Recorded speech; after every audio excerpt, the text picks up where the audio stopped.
Overtime.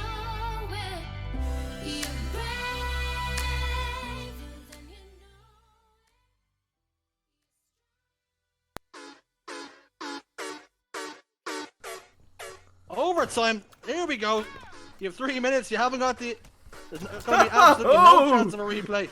Here we go. And Tommy the Krogan immediately getting aggressive. He's eating a grenade.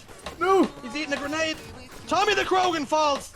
Squashy gets the kill, 25 to 24. I think both teams were actually surprised when they seen it was going to go to golden kill. Just a week ago, crew at my house, and we party every weekend. So on the radio.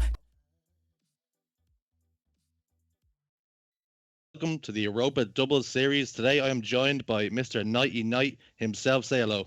Hey, what's going on, guys? Good to be here. We've got some beautiful Halo action lined up for qualifier number 3 as teams look to solidify their place in the top 16. Today we've got Zern and Spenny coming up against Demonica Purple, which is Lindez and Double XL. We're going to look to jump into this game as quick as possible and get the games moving forward. This is going to be a good one. Nighty Night, why do you predict this going? Well, I've seen a little bit of these players throughout the qualifiers before. I've seen them play just a little bit. I don't know too much of a prediction, though. I think you're going to have more of a grasp of that. I don't know too much about Double XL or Lindez. I know that they're at the probably the lesser of the two, but I don't know. How close do you think it's going to be? Currently, we have Z and Spenny. They're on 230 points. We have Double XL and Lindez on Demonica Purple. They're on 80 points, so they'll be looking to upset the status quo here. I would imagine that Z and Spenny will be favorites. As you can see, the likes of Bread and Haggis up there, they've already pretty much nailed on their spot, and we'll just be looking to confirm seeding points now as we move forward onto the qualifiers come next month. We look to jump into this game as quick as possible. Okay, so they're 20th. Z and Spenny are 20th, and then Double XL and Lindez are sitting right around the 33rd spot. Yeah. So we have Z and Spenny. They're right on the bubble, right on the cusp of making top 16. And if they do well today in these groups, we may see them actually push into that top 16 and knock another team down. So cannot wait to get going. I cannot wait to see what way this all plays out.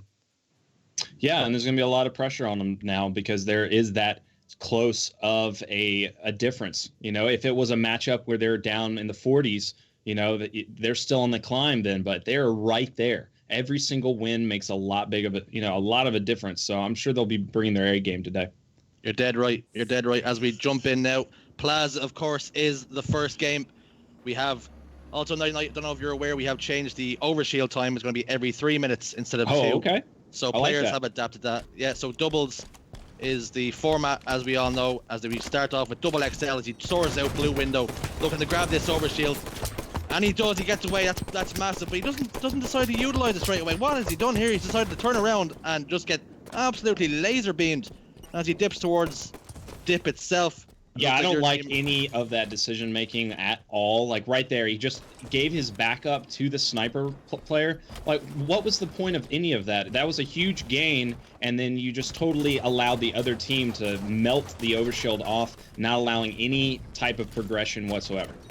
They've now gone down 3 kills to 0, 90, and like you say, he's got that overshield. He now has the power. You need to really utilize that now and get some kills, but he's decided to turn around and run as if he was no shields. Don't fully understand what I've just seen, but 3-0 and we're on board with Spenny as he jumps up towards light rifle, starts to put some pressure down on Double XL, who fires back with some plasma pistols, does not connect. As you see, Lindez has gone tram, he's gone popped to no shields. This is some beautiful play from Z and Spenny as Spenny heads up towards driveway and puts some shots down to Double XL, who's all alone in flowers, trying to utilize that plasma pistol once more, but he just cannot connect, as he finally does on driveway. Will he get the cleanup? He does. And now Z will then in turn trade with Double XL as fights all happening down around driveway, and now the score starts to be 5-2 and still a tiny little gap has opened up, but we'll see what way it continues to go as Lindez now, he's knocking around posters there, yet starts to slow the game down. You can see the outlines of Spenny is up top snipe S3 area. Z puts some shots down. Lovely bit of teamwork there coming from Z and Spenny as they begin to put pressure onto Double XL, who wisely decides to back down, but it's getting too much pressure. Spenny puts the freshest of 5s down onto him, and Spenny now takes the light rifle and puts shots down onto Lindez, who has spawned back towards blue area. And Spenny's starting to look towards sniper rifle, sees it's in 25 seconds. But of course, overshield won't be for another minute now. As they begin to put the fights down, engagement start in Flowers area as Zur drops in the kill feed. Spenny picks up a couple of plasma pistols, no doubt, or plasma grenades rather, as they will come in handy at some point here. 7 kills to 3. Light rifle still in hand. Will look to utilize that range that he has available. Of course, the light rifle being a 3-shot kill. It's almost a mini sniper rifle in itself, as he puts 2 solid shots down onto the posters player, which is double XL, who then takes that engagement and falls to Spenny's light rifle. And we see the outlines now. Lindez is in a 1v1 with Spenny, and can Spenny put some beautiful 5. It's a beautiful 5 by Lindez onto Spenny as we now jump onto Zoe, who has a sniper rifle. Only 4 bullets in the sniper rifle. In doubles we've changed it to, but there will be more sniper rifles as they spawn every 2 minutes and 20 seconds as opposed to let's see what way this happens. Let's go down to lovely body shot, headshot, then to clean up. Double XL has the plasma pistol again. He's starting to favor that weapon. Yeah, I mean, that is the good old noob combo. It's a staple in Halo now. So you're going to make sure to take advantage of it. It is very powerful in Halo 5. Right away, though, I'm noticing that the movement out of Spenny is just incredible. They're super aggressive on top of Demonica. They're not letting them breathe whatsoever. You see they've got the overshield, and they immediately push on top of them, not allowing for any of the overshield to go wasted. If they die, so be it. They're going to put the overshield to use. Right now, he's immediately pushing this player, not letting this player back up, getting into the fray. Great job by Zuh, managing his life and just really using his teammate to the best of his ability. What I'm seeing right now out of these two is that they're timing their pushes incredibly well. They're not going in alone. Yeah, Zuh picks up a killing spree, and that's how you utilize an overshield. As soon as you get it, you almost either run straight at the enemy team, because every second that goes by, your overshield is really deteriorating. So you're losing any sort of momentum that you would have chose to gain from picking it up. So, like Nighty says, great teamwork coming out of Zuh and Spenny. The movement is definitely on point. As we jump on board with double XL. He's all alone here in Flowers. Two enemies to contend with. Does manage to get a trade, which is beautiful work from him. Now Zuh, he now has, let's just call this double XL's pistol. 50% battery in it. Needs to get the batteries changed if he can. Put some shots down onto Lindez. You probably can't find any. I mean, you know, all the stores are out. That's it. No toilet rolls, no batteries. We will apologize for that. As we see Zuh is playing around the tram area. He does not know that he's a player behind him, but now he does. He locks onto double XL. Backs him down towards tram, and double XL is in no man's land here, caught unawares. Yeah, and I'm noticing there is a lot of trade potential happening with all these aggressive plays that are being made. But if Zuh and Spenny trade, it's still a win for them with this big of a difference. Like, every single time they trade, they're just getting closer to the end. Right now, if Demonica wants to have a chance, they've got to really put down some dominant control on the map, start hitting some great snipe shots, and just take their time with it. It looks like they're just really shaken up by the aggression out of Zuh and Spenny. Yeah, Lindez now has got the sniper rifle that Nighty Night alluded to. He has missed that one shot and down to 2 bullets. And like Nighty says, they need to start getting some clean wipes here, because if they keep on trading, that will just fall cleanly into Zuh and Spenny's hands. As Lindez picks up a lovely shot onto Spenny right in the dome. His wig has been cleanly peeled. 18-10. Trades are no good now at this stage of the game, as they do need to get 2 kills and trade no lives in return for them, as he puts some shots down and makes Lindez waste that last sniper bullet. Some heads up play by Zuh. Spenny picks up a kill on double XL. 19-10 currently the score. 20-10, that's double. You have to say the writing's on the wall here, Nighty. Yeah, absolutely. This has been a very strong map out of Zuh and Spenny. They just looked very comfortable throughout the entire thing. They have a good game plan. They executed it well, and now they're just finishing up. Yeah, double XL get some shots down onto Spenny on tram. We'll look for Lindez to provide some support, which he does. That's more like it. That's the kind of Halo we like to see. Take the shots, take some damage. Now Lindez picks up the overshield, and double XL backs down. Maybe we should jump on board with Lindez and see what he can do with the overshield. Can he surmount this? What feels like an unsurmountable task with 20-11.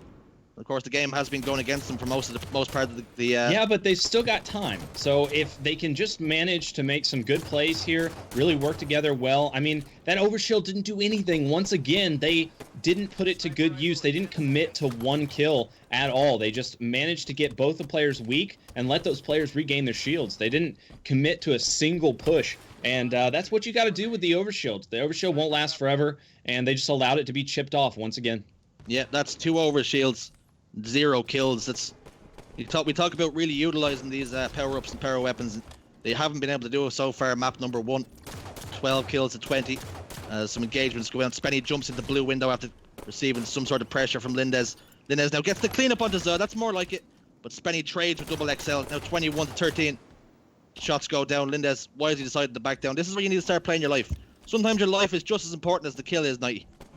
Yeah, absolutely. I mean, if you're not staying alive, you're not waiting for your teammate to get back into the fight, you're basically in a losing game. You're not really playing to win. And you're seeing it out of Spinny, though. A lot of the times he's throwing his life away, but he's always ending up in a trade, or he's getting the other player super weak for his teammate to push up and possibly get a double. And that's just going to end up in a 2-1 win for Za and Spinny, which has been going on pretty much this entire game. Now Spinny just looking so confident. Spinny just flying out and staying in the battles, waiting for that player to jump back out and to challenge him. You can see that confidence level. Looks like Spinny got a nade off Za and a nade off of himself there as he takes himself down. Confidence as he just what are you doing the boys a favor here, right? Trying to you can't jump off the map, so maybe grenading yourself is the only thing you can do. As we're on board with Lindez. Can they bring it they back? got shut down right there. That was a really great play. It is hard. Yeah, well, shut down by themselves, or I don't know what way it's gone. As double XL now picks up a kill, as does like you said, Nighty, that's the trade. The difference between Spenny was he was making sure they were getting that 2v1 split, but Lindez has picked up a kill on the with just a sliver of shields left. And Za and Spenny have the insurance now known. They can basically just run at Demonica Purple here, and they will get a kill at some point, you'd have to feel. Yeah, Demonica pretty much has no chance. I mean, 8 kills without dying right now would be impossible. There you go. That's the game. And an incredible play out of Za and Spinny. Just the entire game didn't let off the gas. Yeah, at no point did it look like they were in trouble there whatsoever, as they do pick up the win, 25 kills to 17. Maybe have a look through the stats. As Za, he's gone 14 kills, 8 deaths. That's lovely. Woo. You can't ask for much more from your doubles partners. And like you said, the stats don't lie and the gameplay didn't lie. Spenny got more deaths, put himself on the line, but did have that one extra assist. That's right. And, yep, and big damage coming out as 2,300 and Spenny 2,200 respectively. Double XL has had a game to forget there as he's gone 6 and 16. Lindez has done himself all the good in the world, but when you have double XL putting up numbers like 6 and 16, it's over double negative. It's going to be a tough ask to get any sort of result in a game like that. I've got to say, the Zun Spinny, like, they just were really back and forth using each other throughout the entire match, just running through at the other team at the exact same time. And that's really a great thing to see. Like, a lot of teams don't do that. Like, even the teams that are like at the top of the world, like, sometimes won't have that timing down because they're just so much better. You know, their individual skill is so good. If their timing is a little off, that's okay because their individual skill will shine through. But being able to see that timing so well, like, that is true Halo right there. Being able to just push exactly when your teammate is, making sure that you guys are in sync. I love to see that out of Za and Spinny, and they really shared the load. Yeah, it's not luck being in the right place at the right time in Halo. It really is skill, and it really is coordination with your teammate, and they've had it in abundance in game number 1, and certainly as we on board with Spenny as he jumps out P-side. We'll look to contest the camouflage, of course. And the same with the camouflage now. It will be 3 minutes as opposed to being the 2. As Double XL has actually picked up the camouflage, and maybe we should jump on board with him. He'll be looking to bounce back in map number 2 as he got off to a rough start on Plaza. So far, he's picked up the camouflage. He's just spinning around in circles. Now he gets these power-ups at early doors and doesn't seem to know what to do with them. Yeah, right now he's probably just going for information because both the players know he has camo and are just trying to get away from him. So he's doing a good job there at trying to find them and also staying alive, letting his teammate get the kill. just making sure to back up, regain his shields. I like what he's done so far. It's the opposite of the OS. With the OS, you want to be hyper aggressive. With the camo, you want to wait until you know where both players are. You do not want to make a move until you see both the players. If you have a chance to kill one of them, that doesn't matter. You still wait to find the other. He was doing some reconnaissance work, as you said, but they've still managed to fall down 3 kills to 2. So both early game Plaza and Truth got both the power-ups, but unable to really put them to work as you might want. When you get the camouflage, you kind of want to put the first shots in the engagement, and that way your team obviously have a 2v1 at the best of times, but at least you're coming into a weak opponent for your teammate. As Zoe picks up a double kill, and Spenny just had to watch as Zoe was doing it all alone there. 5 kills to 2. Spenny on car side will now look to change spawns and putting some pressure on the Double XL, who's down the toilet. He's all alone. They've already started to stagger these spawns here now. They're in big trouble. Yeah, they're pinching really well. Like, they immediately were saying, okay, I'm checking car, you check bottom of the base. And as soon as they got the call out, they immediately pounced on him and started shooting. I mean, this is just incredible gameplay out of these two. I'm really liking what I'm seeing so far. Their accuracy is on point. And right now, Spinny just needs to take it easy and just wait for his teammate, which I'm sure he'll do. They've been very consistent and very disciplined as well. Not really any too wild of plays happening early on in the game. Yeah, he hasn't died as many times right now. Anyway, that much is for sure. He's slowed the deaths down and really putting some shots down onto Lindez here. As you can see, Zoe will probably look to repeat this. No, Spenny decides he's going to repeat instead, and maybe a misplay on his part is he could have left that for Zoe to try and clean up. But Zoe's now left all alone as a result of Spenny's misplay. And it's going to be a 2v1 situation, but Zoe's doing a great job of staying alive here as he lifts up top middle. He got that shout. Look, lovely bit of play. As the boys on the blue side, Demonic and Purple were really looking for Zoe but couldn't find them. Spenny was able to spawn up and then put pressure onto the 2 guys top blue. That was a simple job for Zoe to lift up top base and get that clean double kill. As he begins, look at this rampage. Oh my. This is carnage. Zoe is on a tear here. And camouflage will be up pretty soon. You say the next 15 or so seconds, we will see another camouflage. As Zoe's gone down. Oh, it's a frenzy. I knew he was on a roll there. So close. He has fallen. He got the frenzy in first, and that's all you need. I'll take that all day if that's me. Although I'm Double XL dying. though, very good play out of him. Now he's going to secure camo, and hopefully he can make do with this a little bit better than the first one. Camo is so powerful on this map. You do not want to waste it. Right now, I don't like him going into the bottom of a base. Top middle is a good place to have the camo. He is making some cheeky jumps, though. Like to see that. Bottom car, going to be checking the biggest spawn. One of the most common spawns is on the car bubbles, so that is a good place to go first. He shot immediately, though. I would have just liked to see him throw his grenades, because then he got weak immediately. So making this play right here is good. Regaining his shields, allowing his teammate to get the cleanup, and just still watching for the intel, wanting to collect some information, watching where the spawns might have been. He knows that there's a player in blue, doesn't know where the other one is, though, so he needs to be super careful. His camouflage has now worn off, but at least this time he's gotten the kill with the camouflage, and he opted to stay alive, but he drops then to Zoe. Zoe getting another double kill. I feel like we need to take... Can we put some sort of limit or handicap onto Zoe? Can we maybe make him play one-handed, because this just isn't fair right now. As he's on an absolute tear. 12 kills to 2. He just seems to be taking on the world right now. As we're on board now with Spenny. And Zoe then picks up the kill again. Maybe we should just switch over to Zoe because we won't ever have to change POV again. Look again! Another double kill! He's wild right now. This man is not missing shots at all. Confidence level at all-time high. Great grenade, though, to take him down. But now they have got a lot of fight to come back into this one. Demonica, man, I don't know if anyone could have this kind of composure to be able to somehow return the fire, get back into this, and be as aggressive, because they just are not nearly as aggressive as Zoe. Zoe is just absolutely running over them.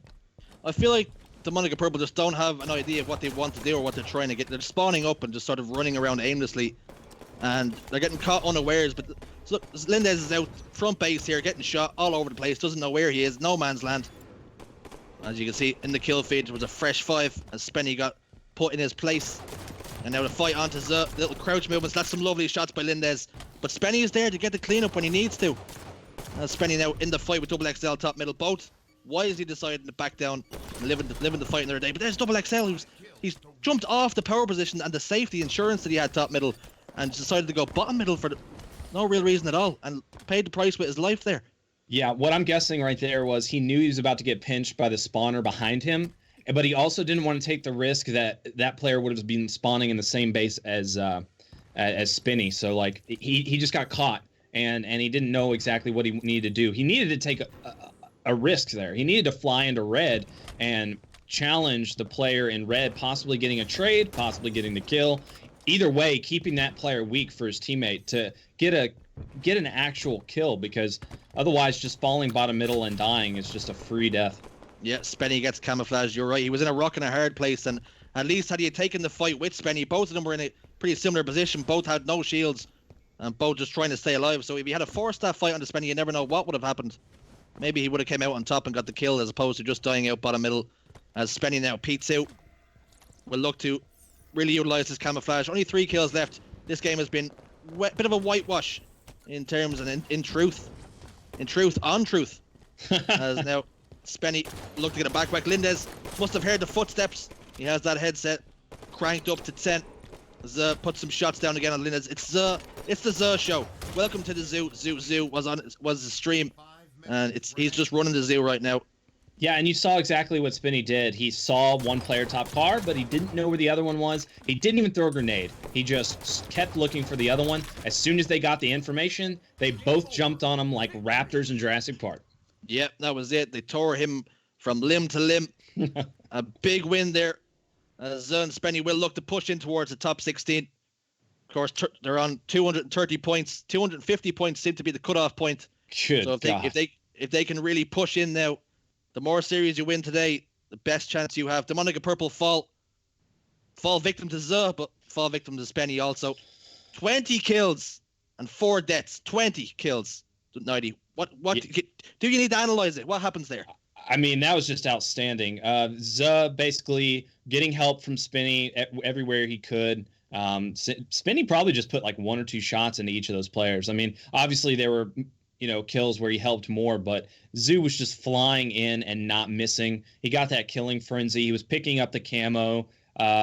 Actually, he only picked up 1 camo that I saw. So it's like that wasn't really a big tell for that game. I think it was just his hyper aggression and his timing on the spawns. Like every time he would get them off their spawn and they'd be by themselves. Like that's huge. It's like it's the same thing for Regret. Truth and Regret play the exact same. Once you get both those players spawning in a base, you want to immediately jump on them and not let them breathe, and just get them caught in that cycle. And a lot of the times, that's what Zoo's job was. It was to run into the base and to get that easy double kill. And that happened over and over. We saw at one point when he was on that killing frenzy that he ran that cycle 3 or 4 times without dying. And that's exactly how they pulled ahead.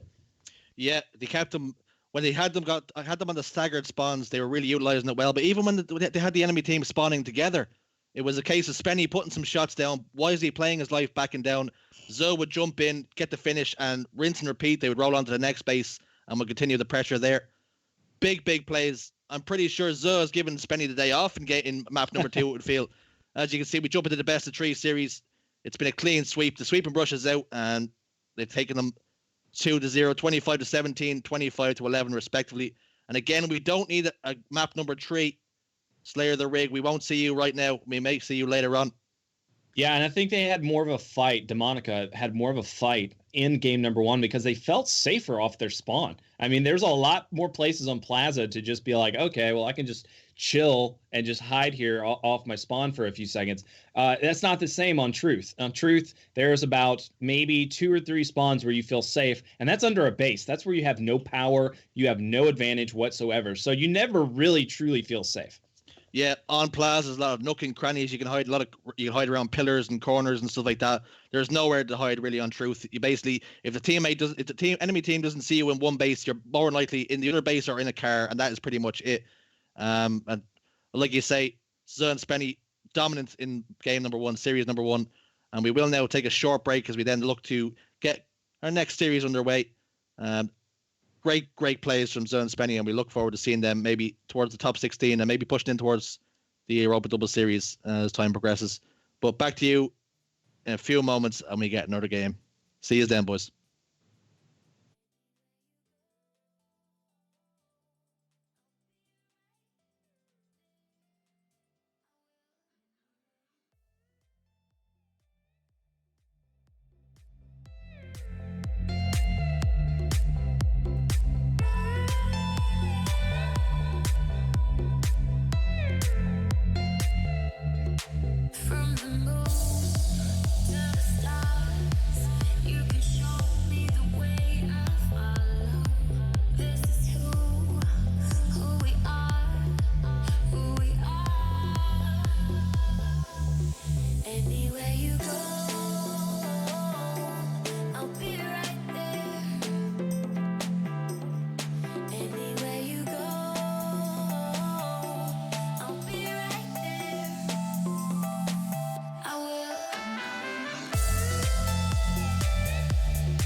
And welcome back. We've got a massive tie here. We've got Kroganavirus.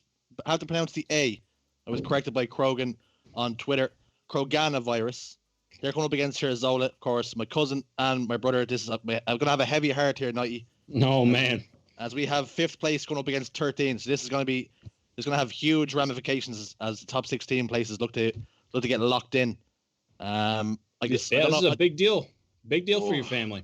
I don't want to predict it. I almost don't want to watch, if I'm being totally honest. I mean, everybody here knows that you got a little bit of bias. I mean, you're not going to be able to hide it. So why don't you just give us some predictions right up front?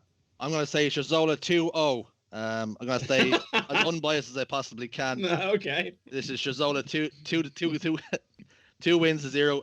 As we have a quick look at the map series, we have Truth, we've got the Rig, and then it'll be followed by Regret if we need it, but we won't, of course. Sherzola will get this clean wipe locked in and ready to go. They'll be sending us on to the next round. I'm nervous. I'm real nervous. Well, look at those maps and tell me, do you think it sets in their favor? Do you think starting off on Truth is good for your boys? It doesn't matter what map they play. They're dominant. It doesn't matter. They're going to win. They're going to win. It's just the way it is. Currently, we have Kroganavirus on 12 map wins and 4 losses. And we have Sherzola on 10 wins and 6 games where they decided not to win. They must have just given the win away because they don't lose. So they must have gave 6 buys because they're 10-6. As we now jump into the game. We're gonna be on Truth. We're gonna see some high octane Halo action, no doubt. Krogan will look to be on form. He loves timing them camouflages. He loves getting those tac pistols, which we didn't see too much of. No, we didn't. At all, actually. I don't think anybody utilized the tac mag. Nobody did. Every time they went bottom middle, they were just frantic to get up to top middle or stay alive. We've seen people going top middle, falling bottom middle. I think people were slipping. It must be the janitor. We must have had the mop up there because it's slippy. People are falling off left and right. Let's hope we got the blood stains off the floor as we jump on board with Warlord, who immediately opts to go top middle. Jersey 2 getting shots, and he decides to back down wisely. Warlord now looking to compete with this Cristola now to get this camouflages, frantically trying to stay alive as Cristola's beautiful shots come in from Kroganavirus. That is a mouthful to try and add that A. I really wish I didn't have to. I like that Warlord dropped down right there. I like that he was able to help his teammate and to help get this camo. Ooh. That was the kind of play he needed to make. That way they were able to burn it. You do not want the camo to be active in the hands of the enemy. So good job also getting that taken out by Cristola. Warlord spawning red, though. Going to be able to take out Cristola. And then top middle control Oh, going no. in the hands of Krogan. Warlord getting the cleanups. Yeah, Cristola now will look to bounce back, which he cannot do. They've actually been grinding a little bit. They've been trying to play Arena, trying to get their shots back on.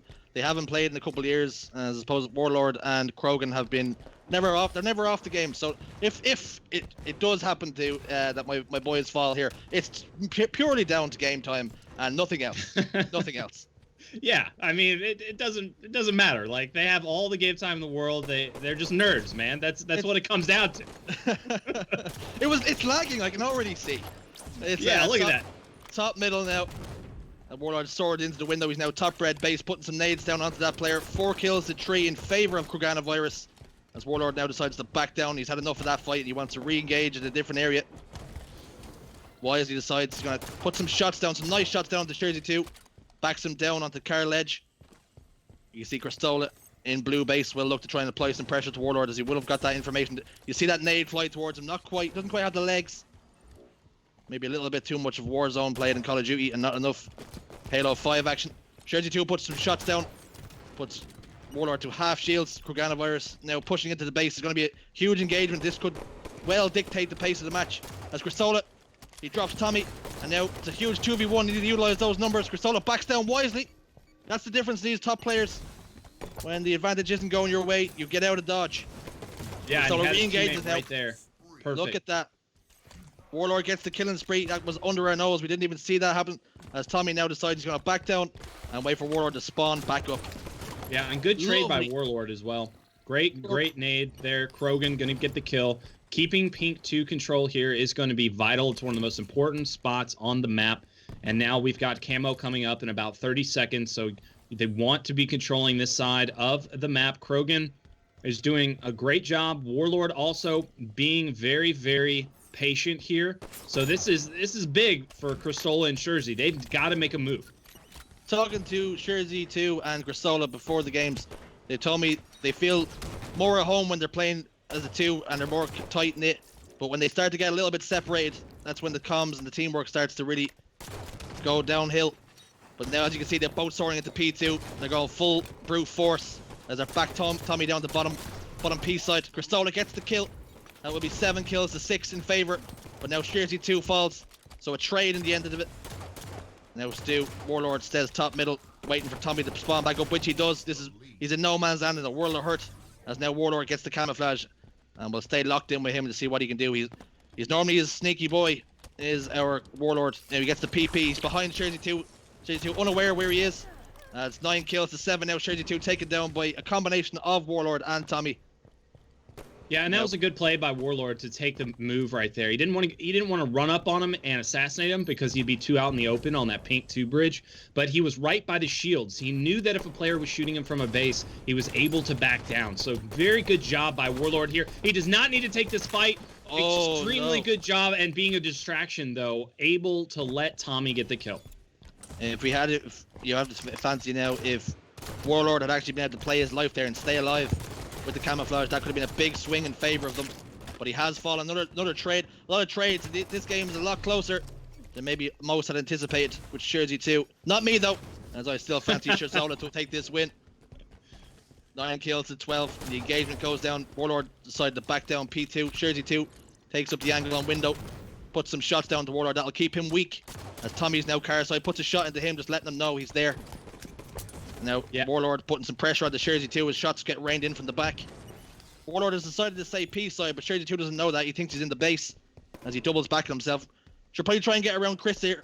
As Chris is in no man's land by himself as they split up again. And there is the fall. Chris falls. They talked about this before the games, but Jersey 2 manages to get the finish onto Tommy. Heads up play by him. So 1v1 between him and Warlord. Warlord loves those shields top middle and utilizes them to the best of his ability. Some great work staying alive. Yeah, Jersey 2 here at Pink 2, going to work with Cristola just fine. He knows this player's weak inside the base, but he got nailed by a grenade. Took his shield almost all the way down, so now he's got to wait, but Cristola gets the kill. Perfect shots out of him, and now they're only 1 kill away from tying this one up. They're getting back into it. They've got 6.5 minutes, plenty of time right now to really just take this game to the distance. Yeah, 13 kills to 12, as you've alluded to. Much closer game now that we've had. Warlord now falls. That's a headshot and a guardian angel as he keeps Cristola alive. Keep Bar Chris alive. He's a good lad. I really don't want to have to make the phone call and tell his mum that he has fallen to the boys. Stick on the Tommy. That's 2. It's big trades. Now it's 14 to 14, and we're all squared tied up. As we will see a camouflage again soon. Tommy, I don't want to see out. Warlord dying here. I want to see him stay alive. He does regain his shields, and now he's just waiting to see if any players push out of pink. But there isn't going to be a push. Both players in pink right now. Warlord flying in to see if he can get this final kill. Oh. He does. Both players down for Shizola, and now they'll be spawning on the car side. That's not when you want to die, as the camouflage is starting to pop up. As you see, Warlord, he has the time on it. He knows exactly when it's coming up. And he's just trying to stay alive. Not take any engagements, any unnecessary engagements. He needs to guarantee he gets this camouflage, which he now does. Pops that, pulls it straight into his chest. Goes P-face, and now we'll look to transition towards top middle. And almost a repeat play of what he had before. Gets the kill onto Gristola. Jersey 2 now looking for him. Getting razzle-dazzled by Warlord. There we go. Double kill. Almost a carbon copy and paste play by Warlord. Get the camouflage. Go top middle. Get a kill onto Jersey 2, who was in the P side. So now gets the plasma pistol. I'm looking to put some pressure on the boys over on Car. Yeah, he's got this noob combo, and that's going to be really scary when you hear that thing start to charge up, especially when you don't know where it's coming from. Warlord playing this super smart right now, decides to go for Shurzy first because he knows Tommy had shots on him, and then he comes back into the base to double team the next player here. Cristola is going to be trying to run away as fast as he can, but they are all on top of him right now. But if they don't find him fast enough, they've just got to let him go, because he's about to get help across the map. But no, he gets it. Cristola was just trying to be as sneaky as possible and regain his shield. But great job right there out of these two boys. Market Warlord playing this exceptionally well. The latter stages of this have gotten away to them. As you can see, Cristola and Shurzy 2, they're on staggered spawns now and in big trouble as Warlord picks up the killing spree. And a heads-up play, like you said, on the window, which actually caused the knock-on effect of domino, as Shurzy 2 was left isolated out on the car side. And like Nighty alluded to, Warlord really just decided he was going to maintain focus on that player, take him down, and now you can see, as a result of that one camouflage play, that one camouflage grab, they've now extended, they've gone from almost level on kills to not losing I want to say they haven't lost a life since that camouflage has gone into Warlord's it's been chest. a while. It's absolutely been a while. They are going full steam ahead. As soon as we say that, though, of course, you give the power to Cristola. Cristola gets that double. I've given Cristola all my boo-boo and my doo-boo. Come on, fella. Jersey 2 now, P2. It looks like it's all said and done, though it has to be said. Time is against them, the kills are against them, and there's no power-ups coming anytime soon. So now, this is full teamwork right now, and having the position. Pink 3 is a great place to be. Shurzy's got to take this fight, though, and win it. Oh. He does not. Tommy wins it, and that is a incredible display of confidence coming out of both players, Tommy and Warlord. I give you all the respect for hanging with your family. You know, I'm also Irish blood, so you know I respect it. You got to put the family first. You're basically my cousin as well. Yeah, I'm a cousin. I'm distant, so you know I respect it. But man, Warlord, and oh God, some of the things he was doing that map was just so great to see. Like, you can definitely see a huge difference in the way that he plays and the rest of every other player we've seen today. Like, a lot of his plays were just so he was thinking 2 or 3 steps ahead. He was not just thinking about what was in front of his view. Yep, he had the full picture in his head. And I'm looking into now, I'm getting in touch with the rest of the Europa Elo admins. I'm looking to see if I can get Cristola and Shurzy 2 some rockets to start with. If I just put rocket launchers in their hands. You know, that's a good idea. Yeah. Can I PayPal somebody to get some rockets in the hands of these guys? Just start them. Maybe just have rockets for the entire game. Well, back in Halo 3, we would just forge a portal at the bottom of the map, and you could just jump into that portal, and it would lead you to a room that was like an armory. So just do that for them. I will talk to you after this game, and we'll look into that. If it goes to map number 3, we may need that armory.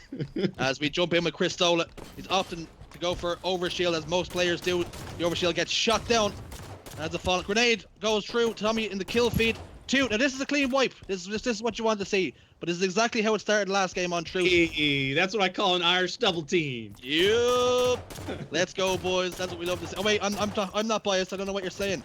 A sniper rifle still hasn't been picked up, and neither team deciding to utilize it. As you can see, Tommy does want a piece of it as he's out here on the rails. There we go. That's it. That's it. A right hand sleeper by Dean. I caught many of them in wrestling in our kitchens. I've taught him everything he knows. Christola now. Older brother, you're the older. Shurzy won. I'm the older. I was Okay. born first, born best. As Christola now puts some shots down onto Warlord, who wisely decides to back away. He has that sniper rifle. We'll have 4 bullets to contend with. 4 kills to 0. We'll need to start utilizing, picking up some headshots, picking up some body shots. And really starting to apply some pressure to Shizola. Wait, so born best, why is he competing in your casting? Listen, I have the best placement of any Shurzy. Oh, okay. So, don't ask what that placement was. That's not important, Nighty. That's not important. But just know, I am the best place in Shurzy there is and ever will be. Well, As talking Christola about now- what we just saw right there, Warlord does have the sniper, but we didn't see it grabbed right away. And the reason for that is a lot of the times you're just going to die if you go for it right off the bat.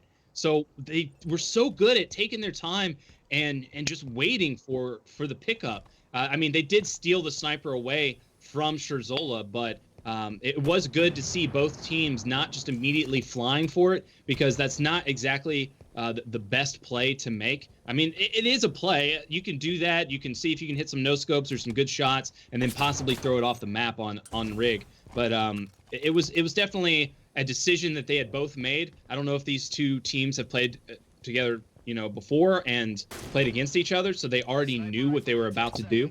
So that possibly could have been it. But I really like to see that kind of play style come out of these teams. Yeah, I think the issue is once you go over towards that sniper rifle, you are in no man's land. So you almost want to have both enemy members on the Right. respawner just coming back, because you are rather exposed, especially if the enemy team spawns out towards that outside area in that rails, because it becomes nade city real fast and real quick. As Tommy puts some shots down on the Shurzy 2. Shurzy 2 answers back. That's some lovely shots. 8 kills to 2. And it's been a bit of a different story now in map number 2. More nooks and crannies, more alleyways and stuff that you can hide around, and a lot less sightlines, more teamwork involved here on the rig. It looks to me like Shurzy 2 is really trying to get that higher placing. Yeah, they're really looking to solidify their place in top 16. And if it goes well here, maybe they get themselves top 8. There's no doubt if they don't, they've been robbed blind, and I will be looking into the admins. Tommy gonna get that nice beat down, but that's gonna be a trade because Christola is set up with the sniper. Let's see what he can do here with it. He's in a great spot. Christola has the wig peeler in hand as Warlord picks up the overshield. Oh man, Warlord that was now so will- close. Warlord now will look to utilize the overshield. As he does, he heads towards outside. He's in open field now. He's gone back rails towards that BR spawn. Shurzy 2 has no idea he's there, but like you can see, this is the raw aggression. When you have overshield, that's an insurance policy. That means I can take way more damage than you can, so try and take as many fights as you can. Why has he decided to take this fight now with Christola? But he's going to get it. That's a perfect kill. And man. a teabag. A teabag, not like He's this. doing it to Not- your cousin, Not man. on Don't my- let it not happen. on my cousin. Teabag anybody else, just not my family members, please. Not my tribe, not my clan. Not my clan. Anybody but the clan. As Warlord now picks up 2 plasma grenades, 1 fragged as well. 11 kills. Still only 4 kills down, so they were down by 6. They've clawed it back now to 4. Warlord eats a grenade. And we'll have that information. He knows exactly where that grenade's come from. It's come from engine and tower side. Now you can see engagement starting to slow down. A lot of shots going down, but nobody falling. Shurzy 2 put some shots down to Warlord. Christola's in big trouble here. We'll look for some support. Warlord knew exactly where Shizola was going to be. Shurzy 2 exact. Puts a grenade down. A lot of engagements, not a lot of deaths. As Shurzy 2 gets a kill onto Tommy. It looks like Shurzy 2. It looks like somehow Warlord killed Tommy there as he goes for sniper rifle. Sniper in hand now. I think Christola really starting to utilize that movement. It goes towards that head glitch. Engine 3. Warlord now back engine will look to utilize this sniper rifle. He's got the wig peeler in hand. He's looking towards my brother. Not his beautiful face. It's okay to hit him in the body, but it's not his face. That's his moneymaker. That's a smart decision right there to look through He's that got glass. Christola. He's got him unawares. He misses that first shot, but then gets the body. But Shurzy 2 coming in with some shots. 2 bullets left in the clip. And Shurzy wisely decides he's out of there. Good luck. Scoop. I'm out of here. I'm in a 2v1 situation. I'm going to wait for Chris to spawn back up. But Warlord immediately looking to put the pressure on. As Christola and Shurzy 2 bottom basement. They're in the This is only basement. a 4-kill game right now, so I mean anything can really happen. We've got plenty of time. Warlord slowing this one down, not really trying to push any angles Very smart decision so far out of him to really get that distance between him and the other players. These players have been playing way too close this game. They're not getting multiple angles on each other. They're both like holding each other's hands or sitting shoulder to shoulder. Yep. And baiting and switching a lot more fast-paced than I would like to see. I'd like to see there be just a lot more coordinated aggression as far as getting different angles, maybe getting some flanks, pushing in around some corners. But they're taking this slow. Cristola does get that kill right there. A no-scope out of Warlord, but Warlord's got to get the heck out of dodge. He's trying desperately to get out of dodge, like you said, but he can't. And like you said, they are taking a lot of the same fights, a lot of the same angles, so they're looking at the same things. So when you shoot somebody and that player backs down, you will not get the cleanup because he will get away. And that looks like an overshield burn as Jersey 2 falls, but he pays.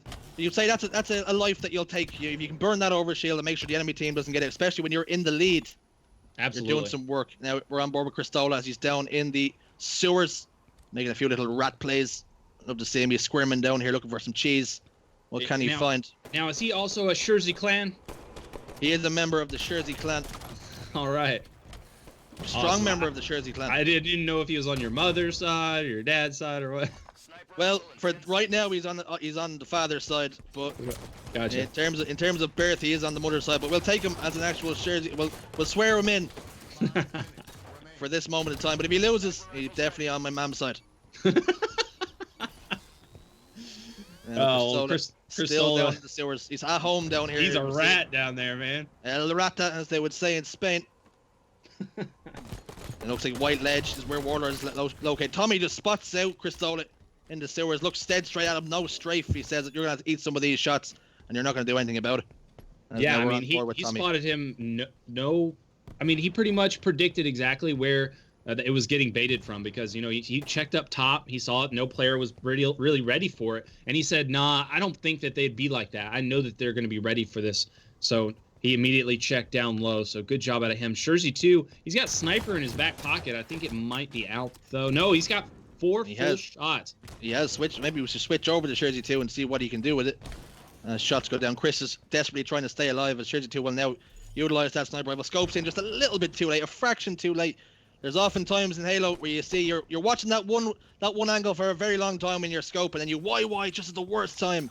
But this has happened on the opposite end where you're watching the angle, but you're just not scoped in whatsoever. As Stu will look towards the tower side, he'll clamber up to tower 3. He's out. No man gets bodied. Lovely shots. Oh, he didn't body him. It looked like he got a hit marker there, but maybe it was a ghost hit marker. Yeah, sometimes that'll happen. So sorry for bringing you the wrong information there. I can only see it as my eyes see fit, of course. There's Tommy now down bottom low. Bottom low is a good spot to be. Engine 1. Bottom low is a grand place to be. Stay down there. To stay, as opposed to being top high, that's a good place to be as well. Engine 3 Warlord now clambers up, gets spotted by the sniper rifle for his troubles, but Tommy then applies pressure. Can Tommy get 2 kills here? He can't. He trades out his 20 kills to 13, and a great showing from Shazola in game number 2 after game number 1 got away from them. It's almost the exact same score in reverse at the moment. 7 kills down. Yeah, it's like they just needed a warm-up game. They actually are the better team. They just needed, you know, just get in the groove. They were always the better team, always superior. That's what I said. Is it true? Oh, well, I don't know, but I'm gonna say it anyway. A sniper rifle just pops up. Oh, there goes the overshield. Overshield has gone off the map into the abyss. Tommy gets the kill on the Jersey 2. 21. Oh, Cristola just made it happen. Double beat down to really come back in that fight and just exert his dominance right there. I hate to see it if you're on the side of Tommy. You don't want to be getting double meleeed by any stretch. As Jersey 2 now falls in the kill feed to Tommy. Warlord with sniper rifle. We're tuned into him. We're locked and loaded. Can he peel some wigs? Can he take some heads off the necks? Yeah, Cristola gets a back whack. Cristola was no shields right there. There's no way he should have got away right there because he had both players shooting him. I mean, that's some big plays being made right now out of Shazola. 21-17. They have lost. They were 17 kills up, but now only down to 4. That lead has almost been cut in half. But Jersey 2, I don't know why he's decided to poke back out there. We'll give him a clip round the ear later on. Yeah, for real. That's sort of play. What are you doing, brother? What are you at? You're making a holy show of me out here in front of everybody. 1 minute and 30 seconds, though. 3 kills to go. Like, if they slow this one down, it'll be a lot harder for Mocket Warlord to find somebody. If they just need to just take a chill pill here, play it smarter, Yep, only a little bit. Sand is running through the glass quite quickly now, as time is against you. Sure, Gristola gets a big kill. That could really shape the destiny of this game. 4 kills up now. Tommy all alone in Whitehall. Jersey 2 knows exactly where he is, but we're on board with Chris as he looks to try and get a different angle onto Tommy. Oh, and the trade. The big trade comes down as now Warlord is against Gristola. Oh, and he just falls. Almost. He just falls. He was shooting bodies, and there was some teabags. Oh, and the teabag. The disrespect. All the disrespect. And Jersey 2 falls off the map, it seems. No. What are you doing? You're throwing right now. Oh, no. Oh. 45 seconds left on the clock. Tommy the Krogan and Warlord are hunting in a pack, and they're looking for 2 kills. 40 seconds left. Can they get a clean wipe without getting traded off? Gristola's in Whitehall. Warlord is in. Calm down right now, man. Tommy's all alone. Gristola falls. Gristola takes up a kill onto Warlord, actually. It's now 3 kills in the difference. Warlord, no shields, down engine. Well, that's it. That's game, set, and match. 25 kills to 21. And what a game that was, Nighty. Ooh, that was a great game. Your boys were scaring me, though, there at the end. I mean, they had all the time in the world in that game, but then they started just falling off the map and doing some weird things. And, you know, when you slow the game down, you allow yourself to have the advantage of audio. You can listen to the other team just moving around the base, thrusting, sprinting. So you know exactly where they're coming from, and you have that, like, that second advantage on seeing them and being able to plan your attack. Yeah. But either way, they closed it out. They're going to game 3. When you're in that situation, I think when you're the team that's losing, you really try to find those fights as quick as possible. You see the time and you're desperately and frantically trying to find the other player. And what oftentimes happens is you run straight into the first shot and you're already down in the fight. So you're really looking to try and dipsy doodle your way, get some shots in, not take as many shots. Look, man, don't give your boys any excuses. Okay, they were choking. Well, I don't know what you're talking about. That was all going according to plan. That's the way they wanted it to go down. As we now jump into regret, and we're on board with Chris. As he looks to utilize that movement straight away, straight up the top middle. Will not try and compete for overshield. Picks up the plasma pistol instead. So they're looking to try and nerf or nullify that overshield play. Noob combo comes down. Gristola, he gets it. But it's definitely Warlord who has the overshield. And he misses that. That's a whiff. That is a whiff on the plasma pistol. But yeah, that would have been big if he could have gotten that plasma pistol shot. Unfortunately, they're just going to have to wait this out. It does look like the overshield is fully off. Gristola putting this plasma pistol to use, and the body disrespect, shooting the body. Fantastic work out of Gristola, really making it just a very apparent that they are a team that can easily take this game. And it's probably going to put Warlord and Tommy on the back foot because they probably weren't expecting this after the game 1, which was in their favor so easily. Like they made it look very, very dominant. They just were on top of everything. But now Gristola and Schurzy are just taking it. But it looks like Schurzy's kind of getting caught out by himself a lot. Yeah, he's been isolated quite a lot here. He's fallen off the map. He's basically just trying to do everything he can to try and throw this game. You know you're live on TTV. You do not need to be making a holy show of yourself in front of everybody. Please tighten it up. You can't fall off this map, thank God. So we'll put some stabilizers on you and hopefully you'll start to utilize them. As Gristola gets absolutely obliterated as he goes into top base. Completely unaware Warlord was there. And Jersey 2 turns tail and runs. Prioritizes staying alive as his shield is just popped. And Gristola, Jersey 2, they're in pretty similar areas.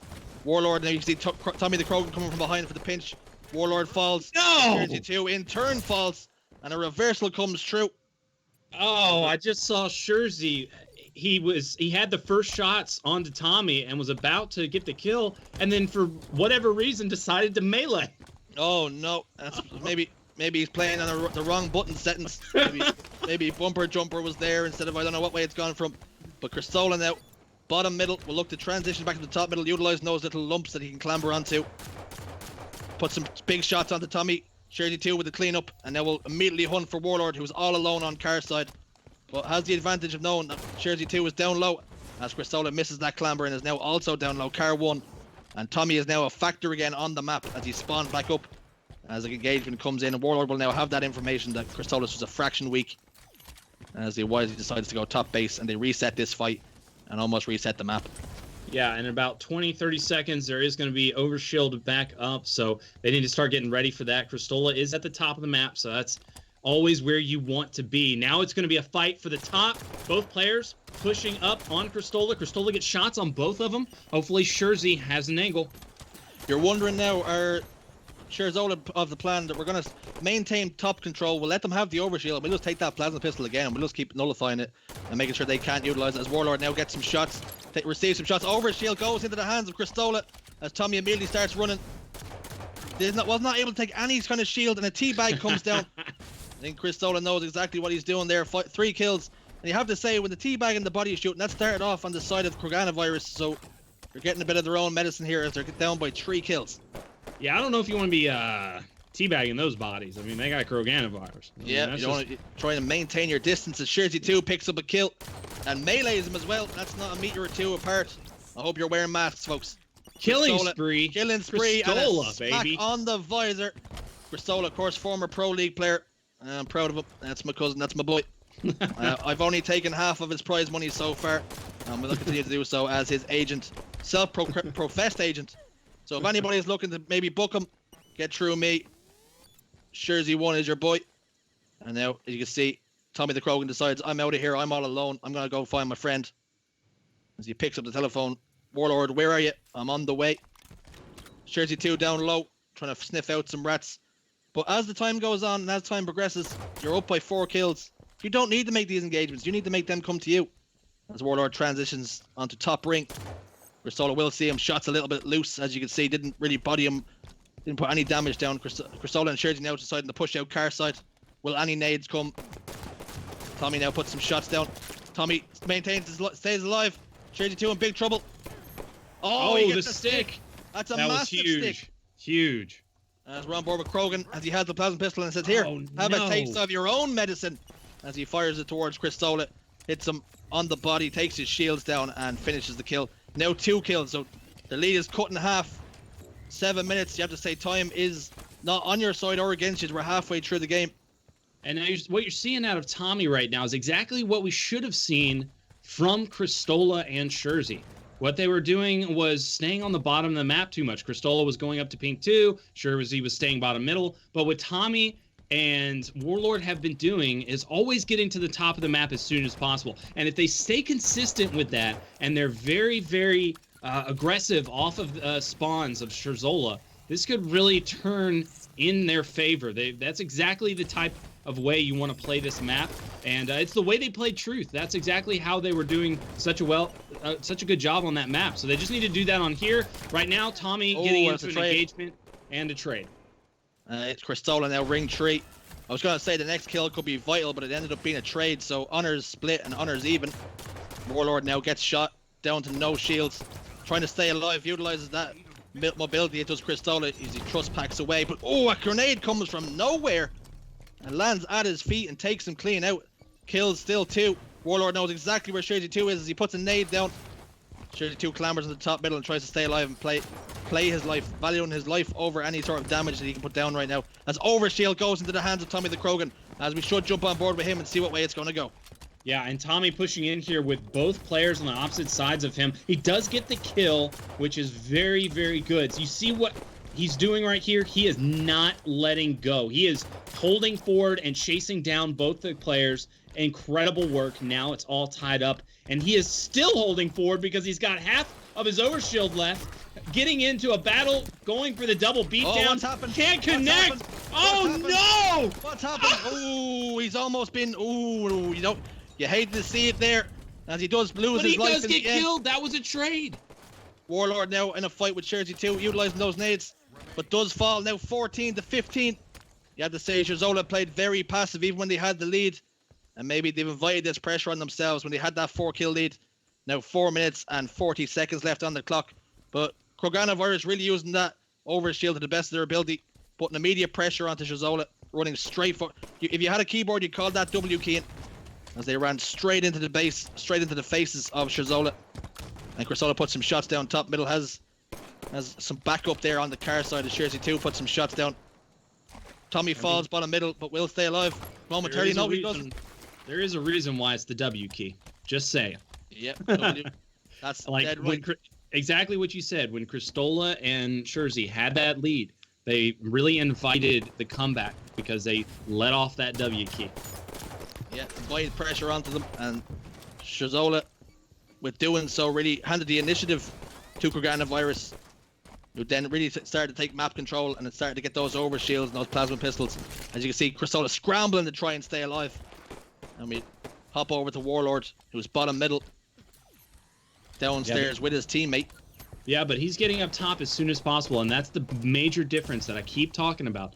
Is just they're very disciplined when it comes to getting at the top of the map. Oh my! That's not what you want to see when there's only a couple of kills in it. There's a double kill coming in. You've both eaten the exact same frag grenade as it trickles on through. And Scherzi 2 gets the information that Tommy Krogan is absolute. He hits him with that plasma grenade. That was an exceptional grenade, too. It landed just on the lip of that edge, so when that player was trying to get up, he was met with a grenade. But Tommy does get the beatdown on Kristola. No trade there. He just needs to play this one safe. Scherzi doesn't need to give up his position right now. He just needs to control top, middle, and his area. He needs to make sure it's safe and immediately hook back up with his teammate because his teammate is about to get pinched. He needs to help him. I think the problem is he wasn't aware of where the enemy team was until that information came in from Kristola, but a little bit too late. As he needs to get off this ledge, he might pay the price with his life, as the Guardians might take him clean out. Warlord looks like he's just spotted Scherzi 2, and Tommy will now get that information. And as Tommy jumps up, Kark gets a 5 into the back, and that's 2 kills in the difference. And it's really starting to slip out of the fingers of Scherzola as 19 kills to 17, the score. Yeah, they have the plasma pistol control too now, so they have OS and plasma pistol. They've got the top of the map. This is exactly what they needed to get back into this one. They have a 2-kill lead, and they're looking to massive plasma pistol play by Kristola as he takes down the shields, but still 2 kills in it as it's a trade. It wasn't even the overshield because Tommy has it. Yeah, Tommy does have it. Still in the hands. Still got half of it. That's going to be all chipped away, though. Kristola getting rid of all of it. Kristola pops back out and gives him that free death, though. I don't like that. I would have liked to seen him just get the overshield down and then start to run away. Let his teammate take care of the rest. So now it's a 2v1 situation. Warlord cleans up Scherzi. This is not going in the favor of Scherzola at all. Kristola once again caught out, and he's going to get pinched and double teamed. Only 2 kills to go. Scherzi does not need to be giving up his position, but it did not matter. Very clutch shots out of Scherzi.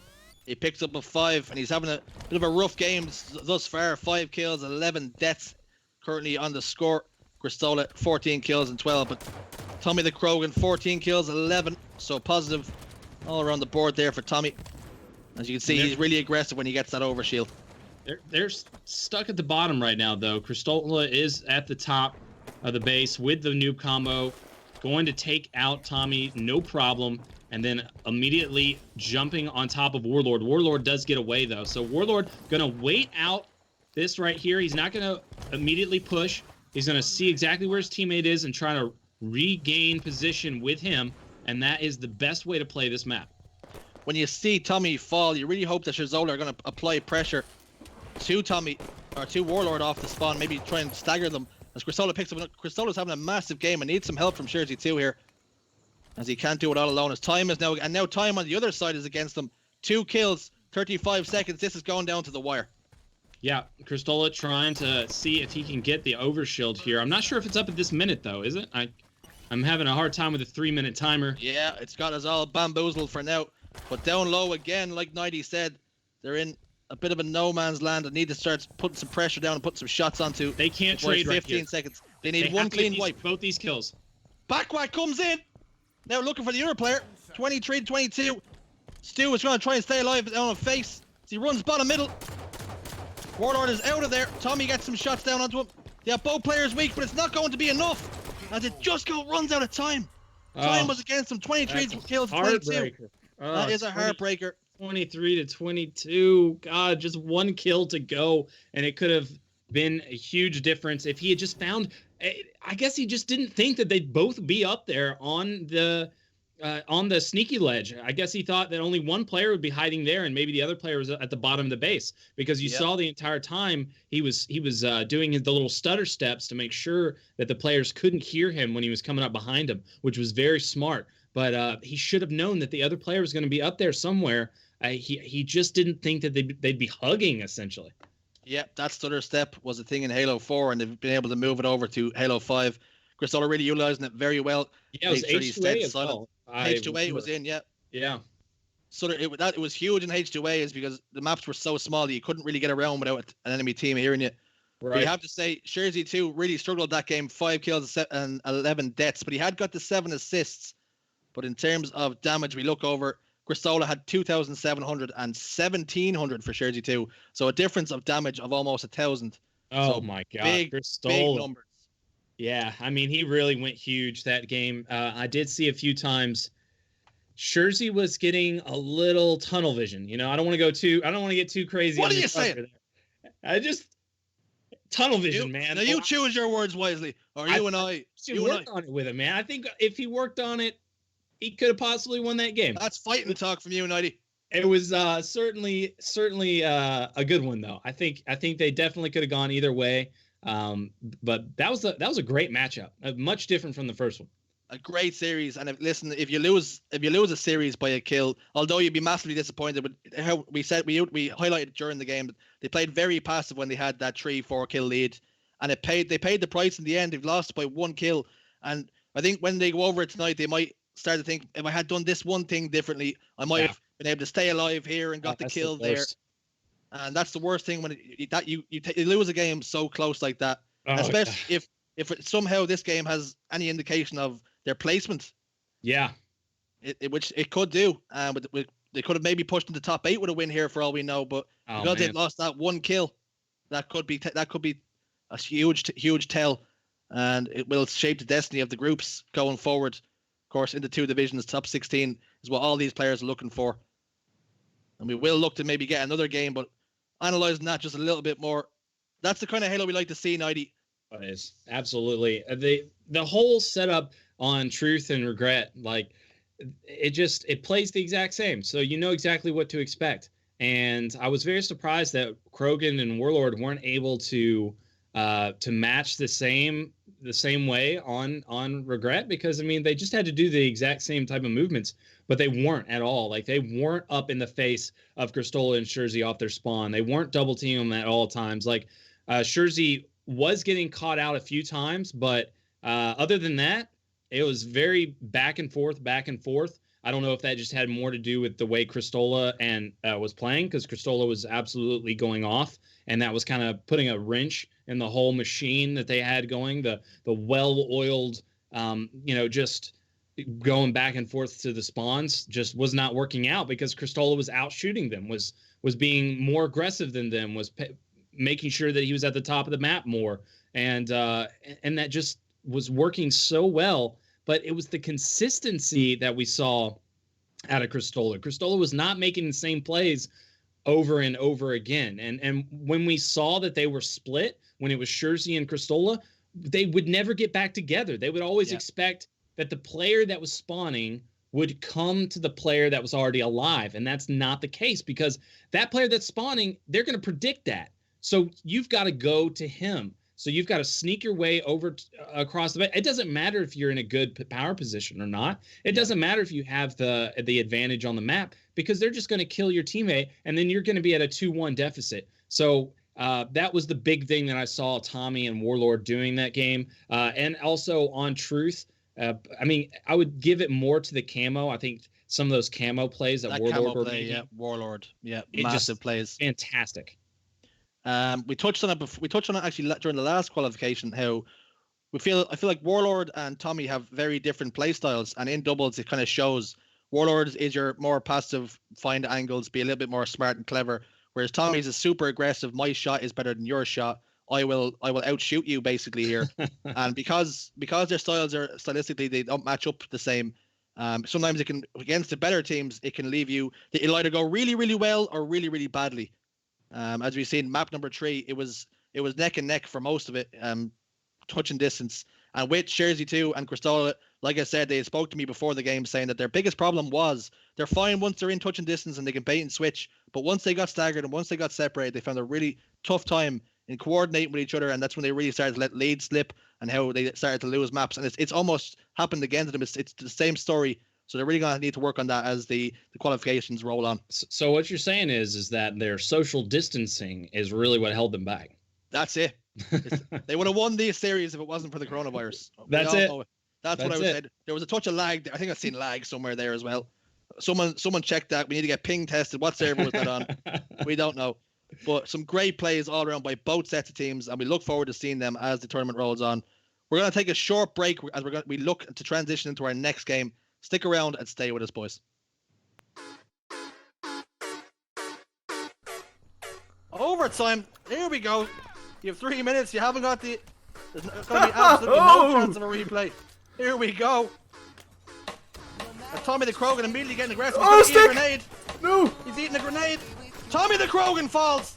Squashy gets the kill, 25-24. I think both teams were actually surprised when they seen it was going to go to goal. Just a week ago, crew at my house, and we party every...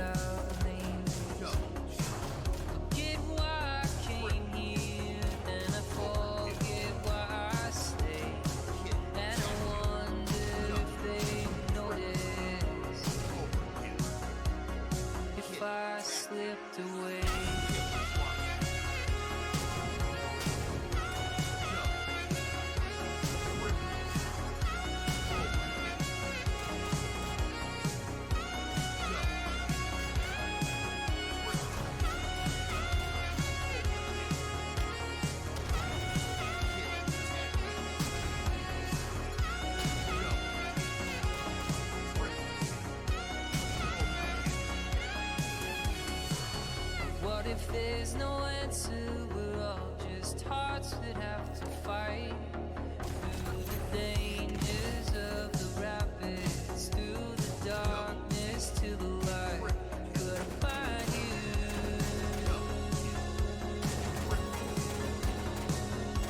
there? Could I find you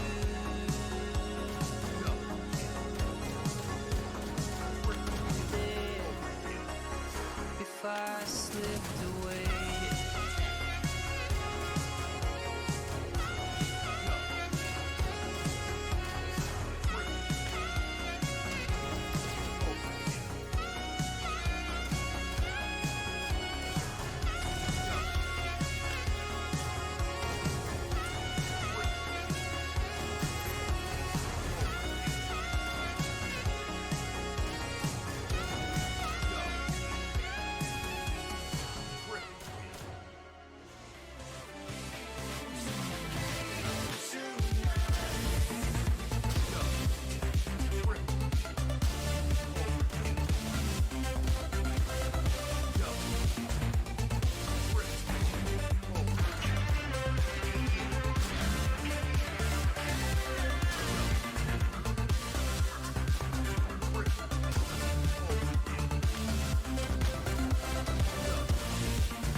Triple right here. He really should get this triple, honestly. He does have Jim pressuring him. Wow. Comes out with the double. Oh, wow.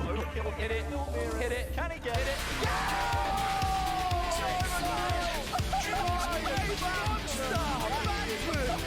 That is absolutely disgusting.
Kimbo using the tactical magnum. You don't appear on radar whenever you're shooting for this, but if you do have camo and a great stick, almost a Hail Mary coming across, and that's going to be a double kill, finding his way to a triple kill.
Welcome back to the EDS qualification point number 3.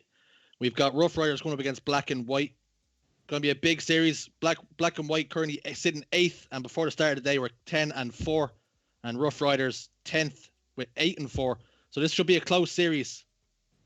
Yeah, as far as points are concerned, I mean, these are the closest ones we've seen thus far. So this is something I'm very excited for. And it's also names on one side that are very familiar to me. Fabe, Speed, and Kimbo. Kimbo, like you said and told me, is one of the most skilled players in all of Europe, up there with Respectful. He's won championships in Europe, so I can't wait to watch him play. It's been a while. I've seen him on LAN. I've seen him come to America and just dominate. Like, he's a very, very good player, but I'm looking forward to seeing him, how he plays in doubles, and so this is going to be exciting. Yeah, best of 3 series, of course. Team Slayer on Regret, Team Slayer on Plaza, and then if required, we will be heading back over to Truth to maybe split these teams if required, of course. And as we look towards the game now, this is going to be neck and neck, I'd say. I feel like Gunhawk and Russia are smurfing. We have a level 16 and a level 18 account. So I don't know who they are. I don't want to start throwing shade and trying to figure them out. No shade, just a little bit of, Get my Sherlock Holmes magnifying glass out and really start to find out who they are. It's just a little bit of rumor and drama, and that really is what feeds the best parts of sports. So we have 2 players that possibly could be incredible. You don't know who it is, but you can only guess. And then we've got very, very good, solid, professional Halo players on the other side. Kimbo grabbing the OS. Underway. I'm sorry, that was Speed. Speed's going to grab the OS right away, and then they get to the top of the map. That's exactly what you want. That's 2 kills to 0 in favor of Speed and Kimbo. Black and White, we call them dominoes, we call them drafts, we can call them chess pieces. What are they? Black and White is what they are, and they'll be looking to really drive home any advantage that they have early on. As you can see, Speed puts some shots in, gets the clean up teammate in the back of the base. He's unaware of him, but he's going to handle him anyway as he comes in with the mop and just cleans out that base. And they will look now to immediately drive towards the next spawn cycle as they head towards red base. As you see, Gunhawk is under Speed. Speed will be unaware of that, will not know. Kimbo top middle. As you can see, they're just trying to identify where they are. I think Speed just got the call out, and he was ready for him. Very good communication, but it didn't matter because Gunhawk's shot was on fire. And as Kimbo picks up a kill onto Russia, Speed now spawns bottom, Kimbo top middle, top car side, puts some shots down onto Gunhawk, gets taken down. And there is Gunhawk. He's also taking. There's just deaths everywhere right now, 90. What a play by Speed right there. Speed was getting shot in the back. He was very weak, but he just decided to keep pushing the player that he had started engaging and got the kill, got away, got the double, and then immediately turned around and got the perfect. That's Speed. Locked, lasered, ready to go. No doubt he is streaming. Be sure to drop in, say hello. Tell him you appreciate that double kill and that 5. He's laser beamed right now. As shots come down from top middle, Kimbo picks up a kill onto Gunhawk and immediately puts shots down onto Russia. So you'll know Speed and Kimbo. Oh, there's another kill as he falls as well. It's now 10-2, and this is pretty dominant so far. This is not what I expected to see when I seen the seeding points anyway. That much is for sure. As Gunhawk falls again. Yeah, don't go by points, don't go by seeds, because wow, this is absolutely a whooping. Dominance coming out of Speed as another double kill and another 5 to finish it off. Yeah, and the OS isn't even going to be up for a little while, so I mean, they've got all of this momentum that they can just start flying at the other team. Speed, though, gets caught off guard, not going to be able to get that angle, and then Kimbo is going to get double teamed and taken out. So now, finally, Russia and Gunhawk are going to be able to take a little bit more control in this game. 5-12, the score. I was going to say, I was really going to ask Black and White to slow down here because the kettle hasn't even boiled for me to make me tea before this game is finished. As it does start to slow down now. And you see Rough Riders trying to maintain control, top middle. As Russia runs into the base by himself, and because of that, he pays the price with his life. Gets a kill onto Kimbo. Speed, weak back base. He loses the gunfight. Speed is just on fire right now. Speed really is. I mean, he has taken every fight that he's been weak and come out on top. Right now, he's in a 2v1. He needs to back down, but he comes right back out. Oh. Kimbo gives him the help. This OS is going to go in their favor. Speed waits just to the last second to get his shield back. but and he Russia falls. does get it. If he Kimbo had now just waited, over shield. if he had just waited just a little bit longer right there, it probably would have been better. Not giving up that easy kill, because there's no way that player could have gotten that OS. Like, there's no way. Yeah. He would have gotten melted immediately. So he didn't really have to push that. There was no pressure.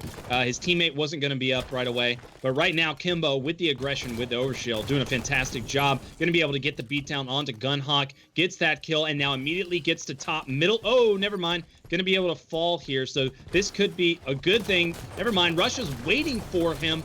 Good shots out of Kimbo. And then there's the double team. 20 kills to 7. This game barely on 4 minutes, just 4 minutes and some change now, and the game is almost over. I have to say I'm completely surprised by what I'm seeing, because I was expecting this to be neck and neck, but it's not lived up to the billing. I feel like we've been sold a lie here, 90. As the boys on Rough Riders just getting slapped backhanded. Oh no, he couldn't shoot the barrel. The barrel. Try as he might, he hasn't even got the accuracy to shoot a barrel that's not even moving. I don't know what's happening there. 22 to 7. The score. How are these people in 10th? What's going on right now? Someone, are they throwing? I don't even have words to say. You can't get the words out. I don't know what's happening. It's one of their favorite maps. Maybe they're just like, you know what? Who cares? Don't like regret. We'll just throw. Yeah, let's just start this series at 0-1. That's where we want to be. Maybe that's what it is. They're throwing just so they can come back and win 2-1 and get a clean sweep. As Kimbo, as brazen and as brave as you like, stands out in the middle of the open car side and just waits for the guy to peek window, which he does. Maybe that's it. Maybe they're absolute gods, and they let them get 24 kills, and now they're going to have this huge comeback, and it's going to be even crazier to watch. Yeah, now they're going to say game on now.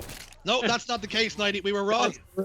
R.I.P. baby. We've been sold a lie as the game is 25 to 19, 25 to 9 rather, and I'm looking for my money back. If I'm being totally honest, I've bought a ticket to this show, right? And it's been ended in a matter of moments, like a Conor McGregor fight. It's exactly. We're on the same page there. We're on the same page. I've stayed up all night to watch that, and it's been ended in 10 seconds. It feels. Damn, watching the Conor fights, man. What a ripoff. Now that's it. As we look at the stats, 15 to 4, 10 kills, 10 assists, and 5 deaths for Kimbo.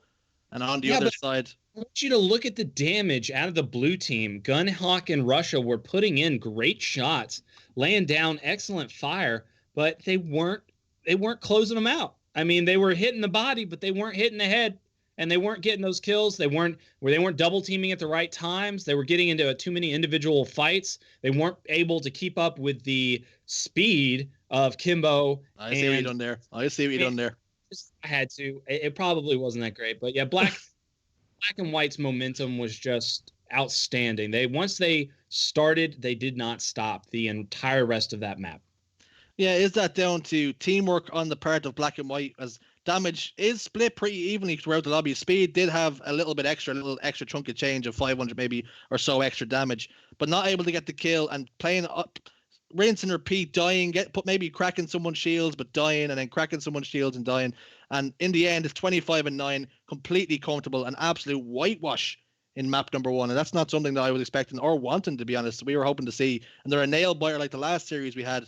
But maybe this is their time to jump back and bounce back on Plaza. You really think that?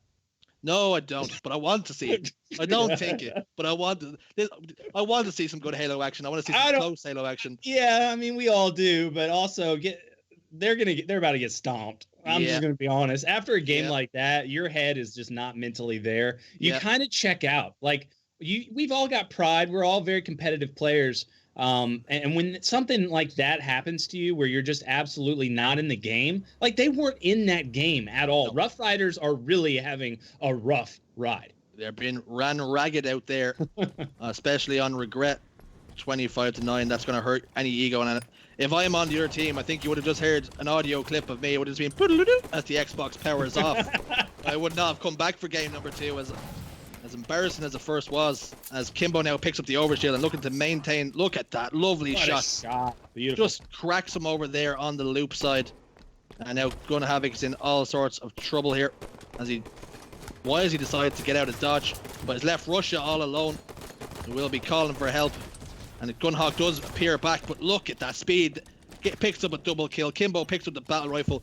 He might decide to change that for the light rifle, which he does. The 3-shot kill, of course, if you're scoped in. An engagement coming up now over on Snipe side as Rough Riders looking to bounce back, but are already down 3 kills to 0. And there Kimbo picks up another kill. Not sure how these boys have managed to get here, but is it on merit? I don't know. Have they had a favorable few qualifiers where they've had teams maybe a little bit less good as Kimbo and Speed, but there's definitely a difference in class out here. It happens with the type of format that we have, so that is a capability. Like in a lot of the tournaments, that can happen. But it's just unfortunate. They're going to take matches like this, and they're going to learn from it. 6 to 0. Unfortunate miss right there from Speed, but this is the type of time where you really learn. When you're really put to the test, you're under a lot of pressure. You're playing players that are a lot better than you, a lot more practiced, and a lot more capable. Freaking Kimbo, man! Oh my god! Oh.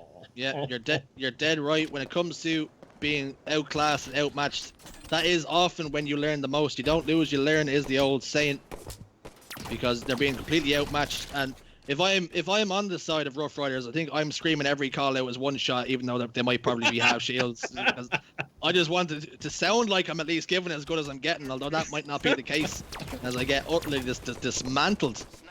But as you can see, they're split here as well. Gunhawk will now fall to Speed, as he got a kill on the Kimbo and did trade a life. Look, Speed is just as brazen as you want as brave. Just stands out in the open. He's no shields, but is that confident in his shot and just refuses to back down. He's giving these guys no respect. Yeah, I think at this point we need to start rooting for Russia to get a kill, because Russia has the possibility of goosing this game, and I would really hate to see that. Kimbo giving it to Gunhawk. He has the sniper in his hand. Russia here, what is he gonna do?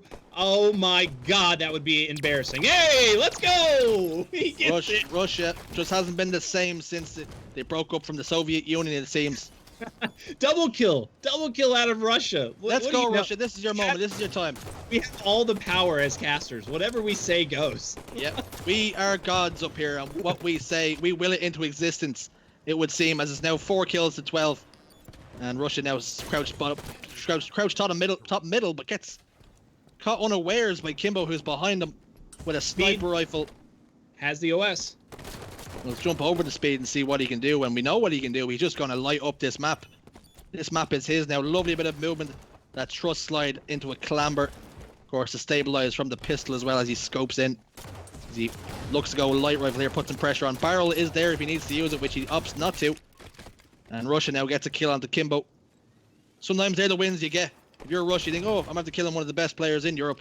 Maybe that's as good as I can get. Clip it. Send it to Mom. Mom, look what I did! Look! I promise, Mom, he's one of the best. What do you mean you don't know what Halo is? Now, oh no! Double kill. I think I just saw a ninja off camera. Oh no! Oh, that's one-way traffic. So demoralizing. Oh, and a 5 as well to boot. And it's just a steamroll of emotion for me. Anyway, that much is for sure. It's like that part in Austin Powers where the steamroller's coming at the guy and he's screaming no for 20 minutes and just will not move out of the way. As we are just watching this car crash. 19-8. Mankind's team music hits as the cars roll over. 19-8 now. Sniper rifle up in 10 seconds. It probably won't be a big factor now as this game is already lost, it would seem. Russia with the perfect shots. Going to push out here and try to get this sniper. The sniper could be huge for them if they just start randomly hitting some crazy shots. That'd be great. Russia does not need to take this fight. He just needs to wait for his teammate to help him. He does so. Oh, the no-scope from Speed. We could do an aimbot or something if there's any around. Send them over towards Russia and Gun, because they need it as badly as ever right now. 1 bullet left in the clip for Kimbo. He's going for that 360 backflip, somersault. No look, no scope, 1 shot, but nobody wanted to see a piece of it, as they wisely decide they don't want to see any bit of Kimbo in this high bit of form and action. This guy clambers up top middle. Gunhawk is met by a body shot of the sniper rifle and a melee, and Kimbo's just enjoying himself out there. You can see he's having great fun on Halo 5. Yeah, just using that movement so well. A lot of his jumps have been perfect. Every time that he's being aggressive on both players, he never really skips a beat, which just goes to show how comfortable he is at being aggressive under pressure. Like, oh, is he just back to back? oh, he hit his teammate. Oh no! He beat him up. It's not going to matter too much now, but I think that's Kimbo's way of saying that this is my line, my time to shine. You're not getting in here, Speed. Get out of here, fella. I'll give you a smack in the back for your troubles. Speed picks up a 5 in the kill feed, and that is 25-12. A resounding victory, you have to say. The cleanest of sweeps on Plaza. Not much to analyze there in true. I think the people at home have seen everything that they needed to see. It was just sheer dominance in every way, shape, and form. Yeah, if I have to say one thing about that series, it was real painful. Like I felt bad because it was such a mismatch. Kimbo really is an elite player when it comes to just how well executed his aggression was. Every single time he was making a big play, you could tell that his ability was there. Like his individual skill was just at the, very much on point. But it was his knowledge of the game and knowing where the other teams were going to spawn and what he needed to do every situation. I was just very much impressed with his ability, and I'm looking forward to seeing Kimbo back in action when Halo 6 arrives, because I mean he hasn't lost any of it. Yep, he hasn't missed a beat, it would seem. Shot on point, movement on point, and he was having fun there, as you can see. Soars out, spins around with a sniper rifle in his hand, giving these guys absolutely no respect. And it has to be said, they didn't really deserve it by the showing that they put out there. They put down damage in the first game, as we maybe have looked towards the stats here now. And again, they've put down similar damage, similar damage to the boys on the black and white side there. As you see, 1800, 1700, and 1400. So in terms of damage, they're not that far off the beat. And look at their accuracy. Their accuracy is fine. I mean, both above 50%. So it's like it has nothing to do with really their shots or anything. It was just the move. It was just how well they were moving together and the teamwork overall. It's decision making, it's movement, it's teamwork, it's knowing the nuances of when to challenge and when not to, bait and switching with your teammate. But they were just caught time and time again, no shields. Kimbo would come in, pick up a double kill, and then we'd see over the opposite side of the map, Speed would slide in, pick up a double kill. So we've seen killing sprees on the side of Kimbo. We've seen sniper shots coming out of Speed, no scopes. The boys had fun there and really showed and asserted their dominance there in that series. Yeah, it was a highlight reel. Like I'm glad we didn't catch that ninja. That just would have been insult to injury. Nobody needs to see that. As we transition over here now and look at the best of 3, as you can see, black and white 25-9 on Regret and 25-12 on Plaza respectively. And again, we do not need map number 3 like the last series. We were kind of hoping for a close run thing, some high action and some close matches, but it hasn't turned out that way. As oftentimes in Halo that can happen. You set your hopes high on getting a good series, but looks like this time we weren't spoiled anyway. That much is for sure. Well, sometimes it can be matchups too. You don't want to put it all on the fact that we saw an 8th seed taking on a 10th seed and been like, well, why were they 10th seed? Because they probably were beating some teams that were beating other top 8 teams. Like they're up there. They're making the matches. They're clutching up the rounds that really matter. So you don't want to take too much away from Russia and Gunhawk. I'm sure that they were doing a lot when it was they were making some big plays in some other matches. They just were totally outclassed in this one. I guess the way it works is maybe they were beating the teams that are on a similar level to them. So anybody knocking around their skill level, they were beating them maybe in close matches for all we know. But then when it came up against the top teams, they were falling short. And because of that, they still maintained a high seed, but not high enough to reach into the top 8. And that's shown now, as you can see, they were outclassed by Kimbo and Speed. We will now take a short break as we find the last series of the night. I believe it'll be the series number 4 and round 4 of fixtures. So don't go anywhere. Get yourself a brew, and we'll be right back.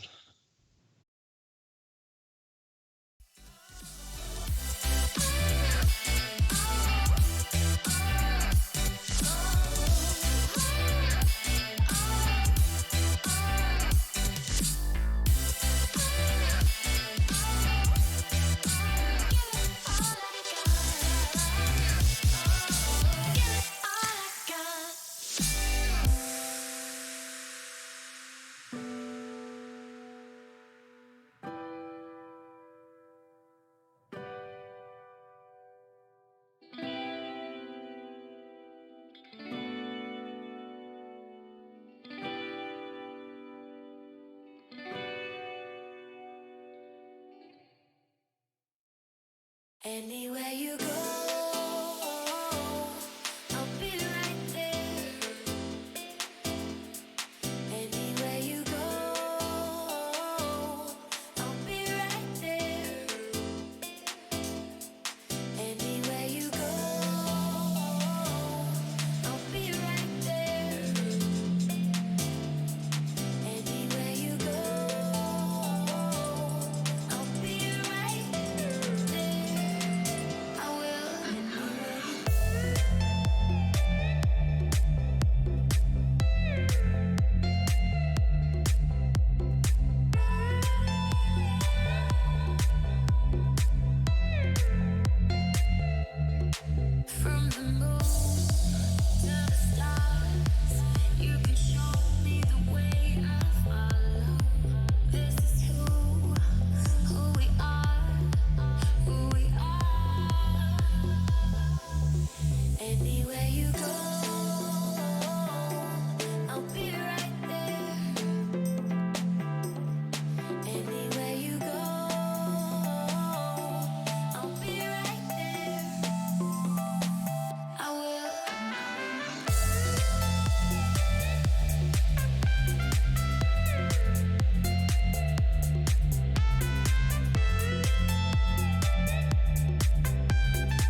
Hello and welcome back. And we got a tasty series for you to finish up the day. So tasty.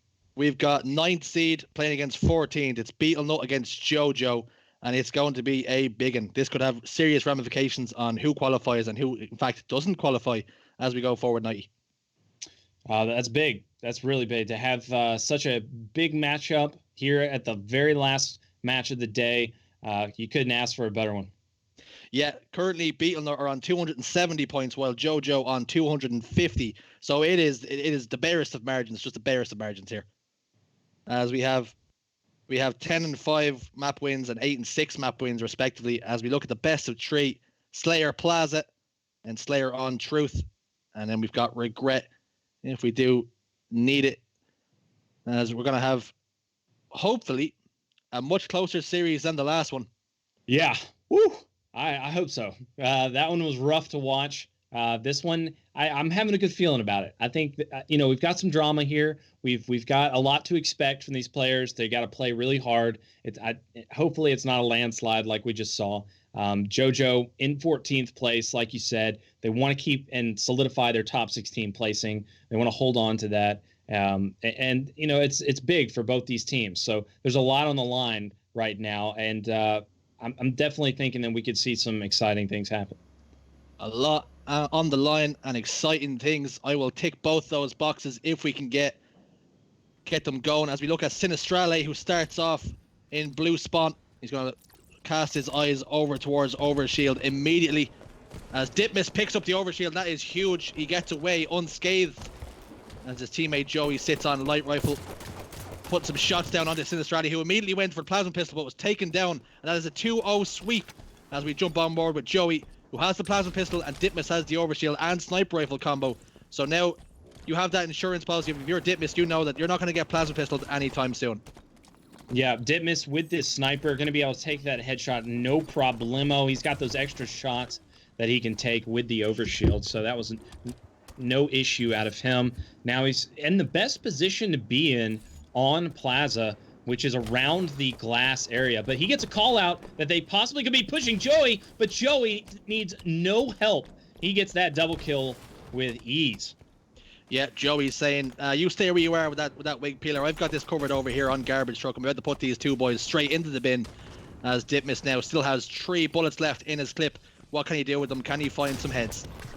Yeah, and Beetle Nut here in 9th place, looking to solidify a top 8 placing with this win here for the day. Doing a fantastic job already with a 6-0 lead. They are just coming out hot right now. They are serious here in Europa, trying to make it happen for themselves. Really doing a great job. Never heard of these players before, but right off the bat, they're really impressive. Yeah, doesn't matter if you know the players, because you can recognize and see they are quite skilled. Coming up against these French guys, Sinistrale and Nova, of course, putting some damage down. Sinistrale backs Joey down into the bottom middle area towards garbage truck, then finally hunts him down like a wolf. Just, I want that kill. I'm going to get that kill, and they do need kills on the board here, Nighty. Yeah, only down by 4 though. Got plenty of time to go, so they can definitely have the opportunity if they allow themselves to get a little bit more aggressive on their pushes, and that's exactly what Nova was able to do, pushing over there and grabbing the kill and gets the second. Lovely bit of play. I would have liked to see Nova almost back down there once he knew his teammate was coming. Maybe just head back down towards that light rifle tunnel and not risk your life as you wear down to no shields. But he didn't pay the price there. Sinistrale now, he must have got the shout sniper rifles coming. He must be calling, that's my sniper rifle. I've got that, got my name all over that. As he now transitions over to when Joey trying to put pressure down, but it's just not enough. That sniper rifle does fall into the hands of Sinistrale, and both members of Beetle back down. Oh! He peels the skull straight off of Ditmus, and he looks down towards garbage truck. Begins to start. Looked like he was going to waste those bullets, but decides to body shot and then whip out the battle rifle. But Joey says, "I'm out of here, Skadoop. I'll see you again, and we'll meet again in the future." As plasma pistol shots come down. Oh, he hit a lovely little shot onto the body, little fadeaway shot onto the body. Plasma pistol comes out as he looked to really capitalize on the numbers advantage here, but he's realized that he's got no sniper ammo and only a plasma pistol, so he will not be able to get the kill that he requires there. That is a very interesting combo right now. It is not going to work out in his favor This player is pushing on him, not even aware that he has a bad combo, but it's okay because that just scared him away. Yeah, and Ditmus has now picked up the overshield as the plasma pistol has ran out of battery at the very worst of times. Maybe we should jump over to Ditmus and see what he can do with this overshield. Not much left of it now, but it's 10 kills to 8, and as long as you have the overshield, it doesn't matter how much is left in it, you know the enemy team doesn't have it and can't apply any pressure to you. Sinistrali gets some pressure put onto him down on Tram Loop, doing a terrific job of staying alive and avoiding the fights of Beetle Nuff, who were trying to hunt him down. Joey picks up the kill onto Nova in the kill feed, as you can see him firing over the shoulder of Ditmus. As you can see, Sinistrali now gets into a fight. It's a 1v2, but makes it a 1v1 very quickly, and also pops the shield.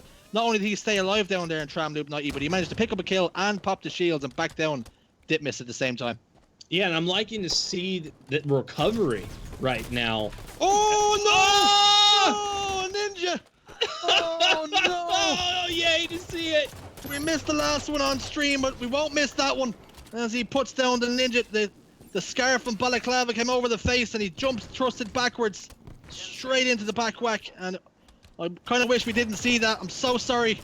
I'd like to apologize to you and your family for the embarrassment that we have just shown live over here at Europa Halo. Somebody call the cops. There was a murder on camera.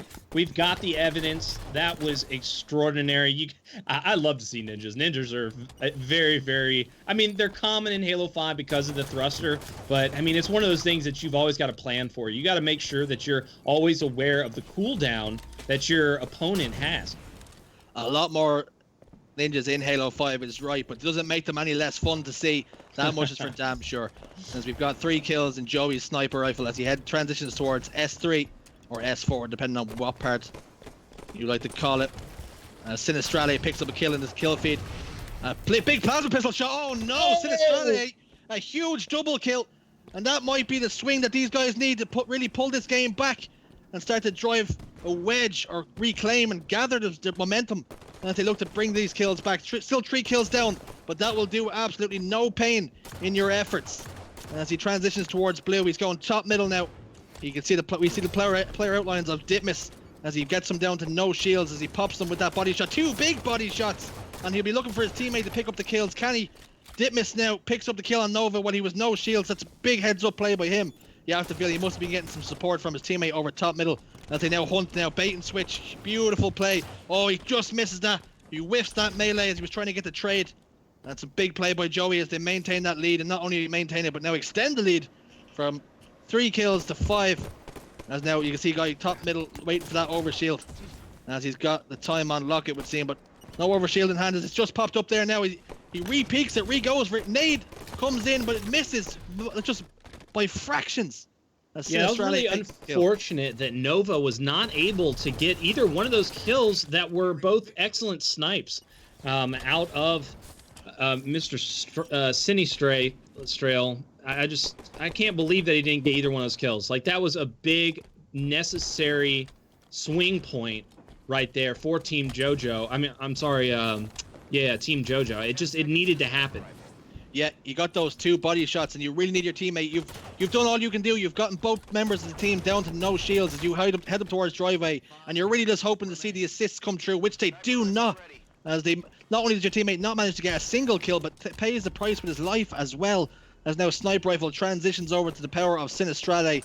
They're going to need to connect. All 4 of these bullets are going to need to find some heads, you feel, if they're going to try and claw this back down by 6 currently.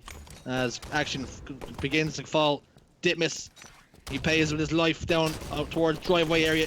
Body shots, you're looking for anything there, but just nothing doing. 24 to 16, and you feel it's all said and done here, Nighty.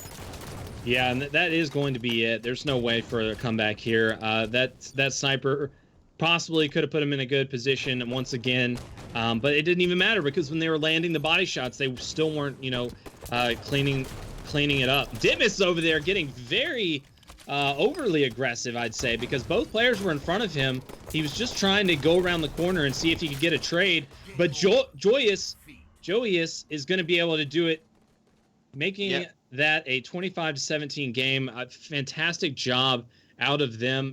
They had a great run in the start, but their recovery was tremendous out of Team JoJo. They were able to meet and match the energy out of Butternut You know, it's just I'm sorry, beetle nut. But yeah, it just Beetle-nut, butternut. I like both. They both sound delicious. They weren't able to close it out, and I think Nova just might. You know, I mean, 4-14. That's a rough stat line to see. Only, you know, only 4 kills, but having 6 assists. Like, not being able to come through at the end of the day to really help out his teammate. His teammate was putting in lots of work right there. You know, tons of damage, almost 2,500 damage with an incredible accuracy line, almost 60%. You're over a triple negative in a game of doubles. It's going to be a tough ask to try and come out on top in a game. And I like to think that the big swing was those 2 body shots. And if that one play had gone their way, we might have seen a little bit more momentum in the side of the Team JoJo. But unfortunately, it didn't go their way, and they have fallen as a result of that in map number 1. As we now jump on towards Truth. Can they control the OS more than the overshield they did last game? And will they start to pick up some tac mags, some plasma pistols? Can they start to really solidify themselves? Yeah, I definitely want to see what Team JoJo can do with the camo. Oh my God, Cinny just got shot by his teammate right off the get-go. That's never something you want to see, because he could have used that time to start immediately putting shots into people, and that's exactly what happens. He came out weak, and that's going to end up in a double kill and a camo in the hands of Beetle Nut. Now Joey's going to have the plasma pistol. He sees one, and he waits. That's the exact way you want to play with camo. He knows exactly where that player is, lands the noob combo. He's not guessing that player was in the bubble, but that doesn't matter. His teammate's going to take him out. Yeah, Joey and Ditmus really doing well off the start. And not only did Sinistrale get sent over P-side weak by his teammate, but his teammate didn't even join him. He said, well, maybe I'll see you over there in a couple of days, but I'm just going to enjoy my time over here, Blue Window, as you get absolutely railed by the side of Beetle-nut. 5 kills to 0. Camouflage still in the hands of Joey, as Ditmus puts some serious shots down on the P door, and Ditmus now gets the kill. And Sinistrale and Nova, they're struggling real hard here. 6 kills to 0. As Joey goes top middle, and we do see Ditmus fall in the kill feed. Joey now, he's P1. Camouflage is all out. He's used it all, and used it all well as well. As Ditmus has fallen again off the spawn. He's now gone back-to-back deaths. So he probably tried to spawn up and get straight to his teammate, but the guy is over on blue side, fully aware of where he was going to spawn as you're putting damage down red side. Whoa, that has tracked from a different postcode, 90. That was insane. It whipped around that corner and smacked that guy right in the face. That was a tremendous noob combo across the map. Joeyus right now with some absolute magic. He's going to be trying to push up on Pink. He's got 2 players in front of him. He does get the trade, though. Excellent work out of Joyous, and now Ditmus cleans up the other. So Ditmus, the only one alive on the map, and we'll try and maintain some sort of power position as he looks to go towards blue base. Put some shots straight down to Sinistrale, but misses quite a lot of shots. And I'll tell you something, Sinistrale did not miss them back, because he put 5 clean ones straight into the body and the face. As we're now on board with Joey, putting some pressure on blue base, trying to maybe clean up the kill. As Ditmus put the damage down. Sinistrale now falls. Grenade goes into that attic, and he takes him down as his teammate has gone P-face. Joey doesn't know where he is, looking, scrambling. He's now got the callouts, but Ditmus has now cleaned that up instead. Some big shots coming down. P1 face. Utilizing that movement very well as Joey. He's now gone P3, which is a power position no matter what Halo game you're playing. Yeah, and Ditmus, he has 4 deaths, but you've got to look at it. He's also got 6 kills, so he is just pushing non-stop and really up in the faces of both of these players on Team JoJo, just putting constant pressure on them, allowing both players to never really be full shields, and that gives Joeyus a lot of time to push up and get these crucial kills inside the base, because if you're constantly spawning and you're constantly being pushed back into the base, you're never going to really gain control or have a time to grab the camo. Now the camo is going to be fought over. We've got a double team coming out of Team JoJo here. Team JoJo does grab the camo. Sinistrafe needs to stay alive with it, though. You don't want to be engaged in a fight. He didn't even need to take that. He didn't even need to shoot. He just needed to walk away.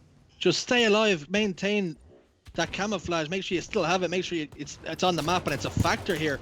13 kills to 9, and you have to say Beetle-nut are really putting a good display against Team JoJo. Sinistrale, Nova, they've been around the scene for a fairly long time. They know what they're doing when it comes to Halo 5. But you see Nova now on P2.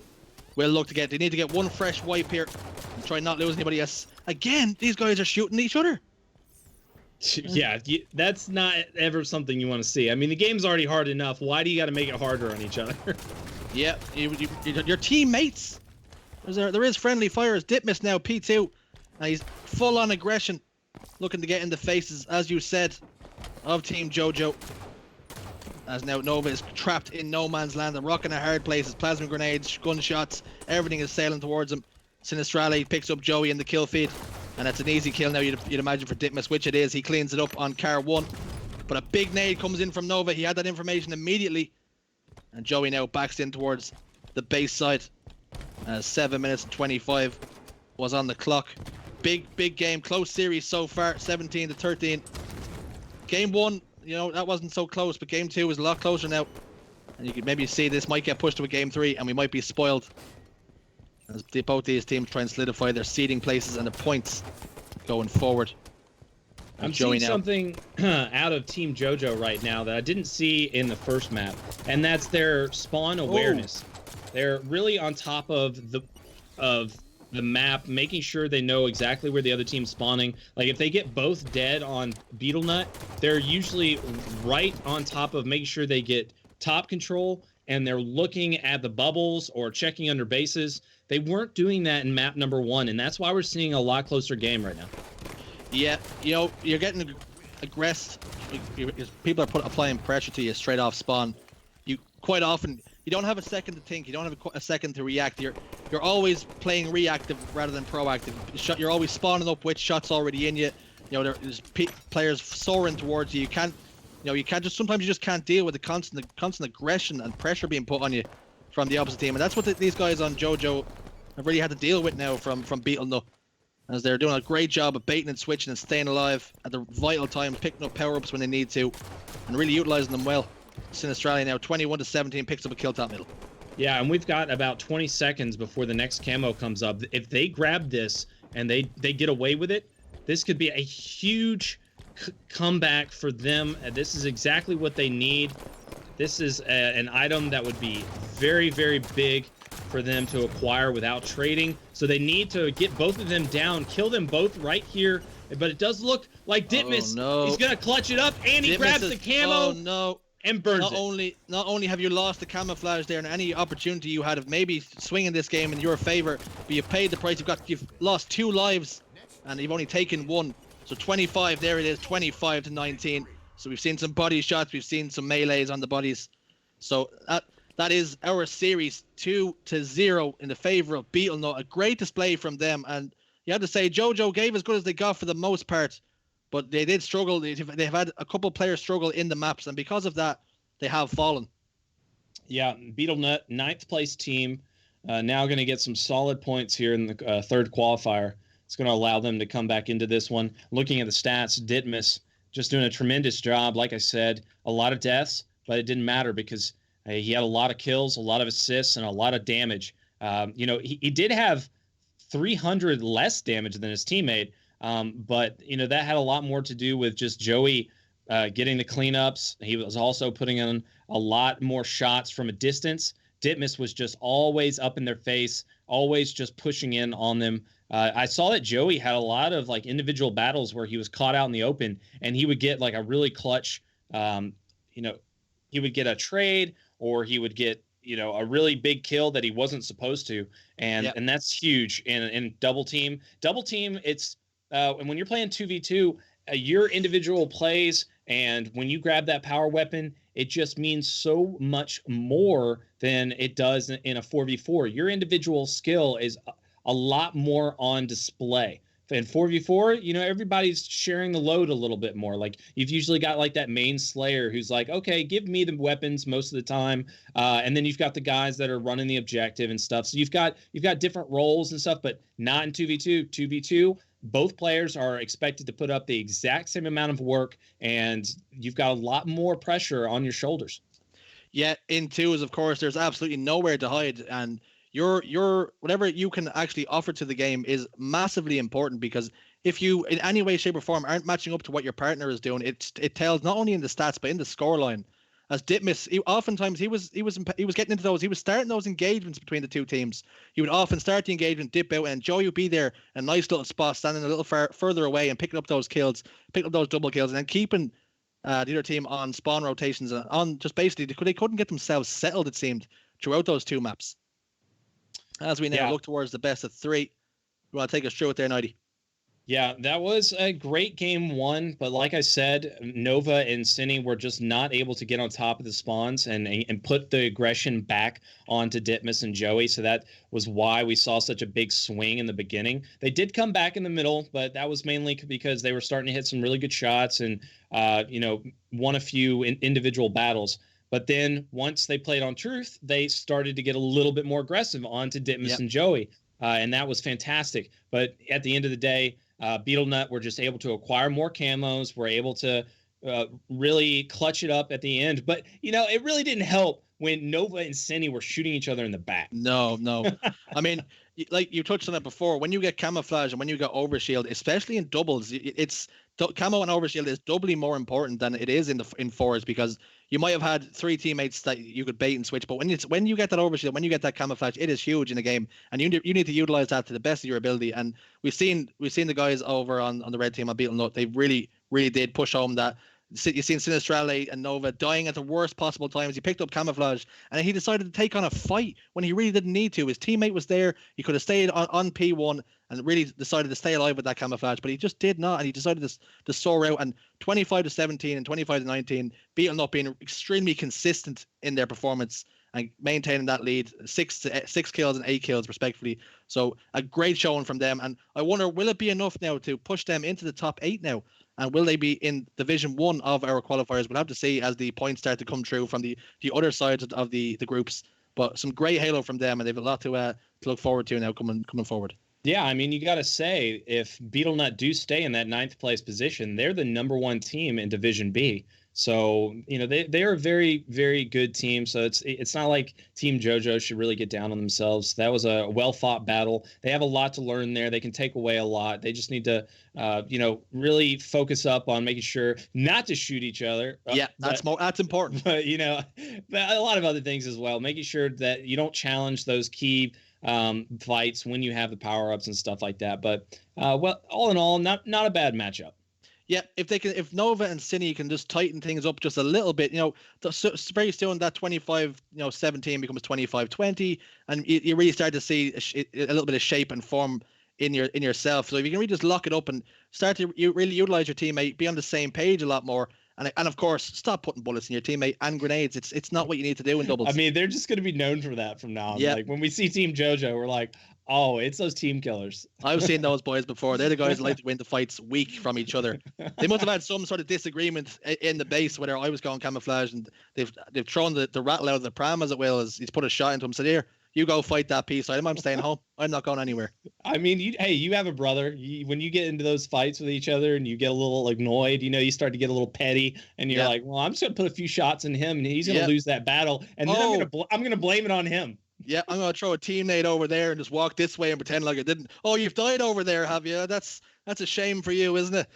But now that will look like it's going to conclude our Halo action for the evening, as we've seen some great Halo and some lovely matchups. Shazola and Coronavirus was one of the top picks of the evening so far. What do you reckon, Nighty? Yeah, that was one for the books right there. Really incredible back and forth. I'd like to see more of those in the future, and much less of the ones that were ending in single digits, because that was tough to watch, especially the where there's no fight back, A lot of the players will not be hitting the shots they need to, and they're just totally outclassed. So once we get through these qualifying phases, we'll start to get more of an even matching, and we'll see more consistent and better matches. Yeah, it'll be a much more level playing field now, as we'll have the top 8 seeds and the 8 seeds below them as well. We'll all be matched up against each other, and we should see some much closer series. But I have to say, Tommy the Krogan and Warlord have been involved for the last 2 weeks running now in what has to be the game of the stream. Last week they had a 25-24 stalemate. It was 24-24, and it went to a overtime golden kill scenario. And this week again, they've won based on. So last week they'd lost by 1 kill. This week the time done them a favor and they've won by 1 kill. So great plays by everybody all around, and we look forward So to you're seeing saying you they next learned month. from it? They learned learned from Tommy last week he was a little bit too aggressive and he paid with his life and lost the series for the boys. This week they've won the series, so you're dead right. He's learned, he's adapted, he's evolved, and that's what we like to see from Tommy. So, Tommy. Tommy. Good job, my man. That'll just about do us. I'd like to say a massive thank you to Nighty Night, who it's been a real pleasure to co-commentate with him, and Anytime, hope to see you man. again in the future, man. You too. It was splendid. So we'll wrap this up. You guys go about your day. The Halo action is now over, and we'll see you again next time. Peace.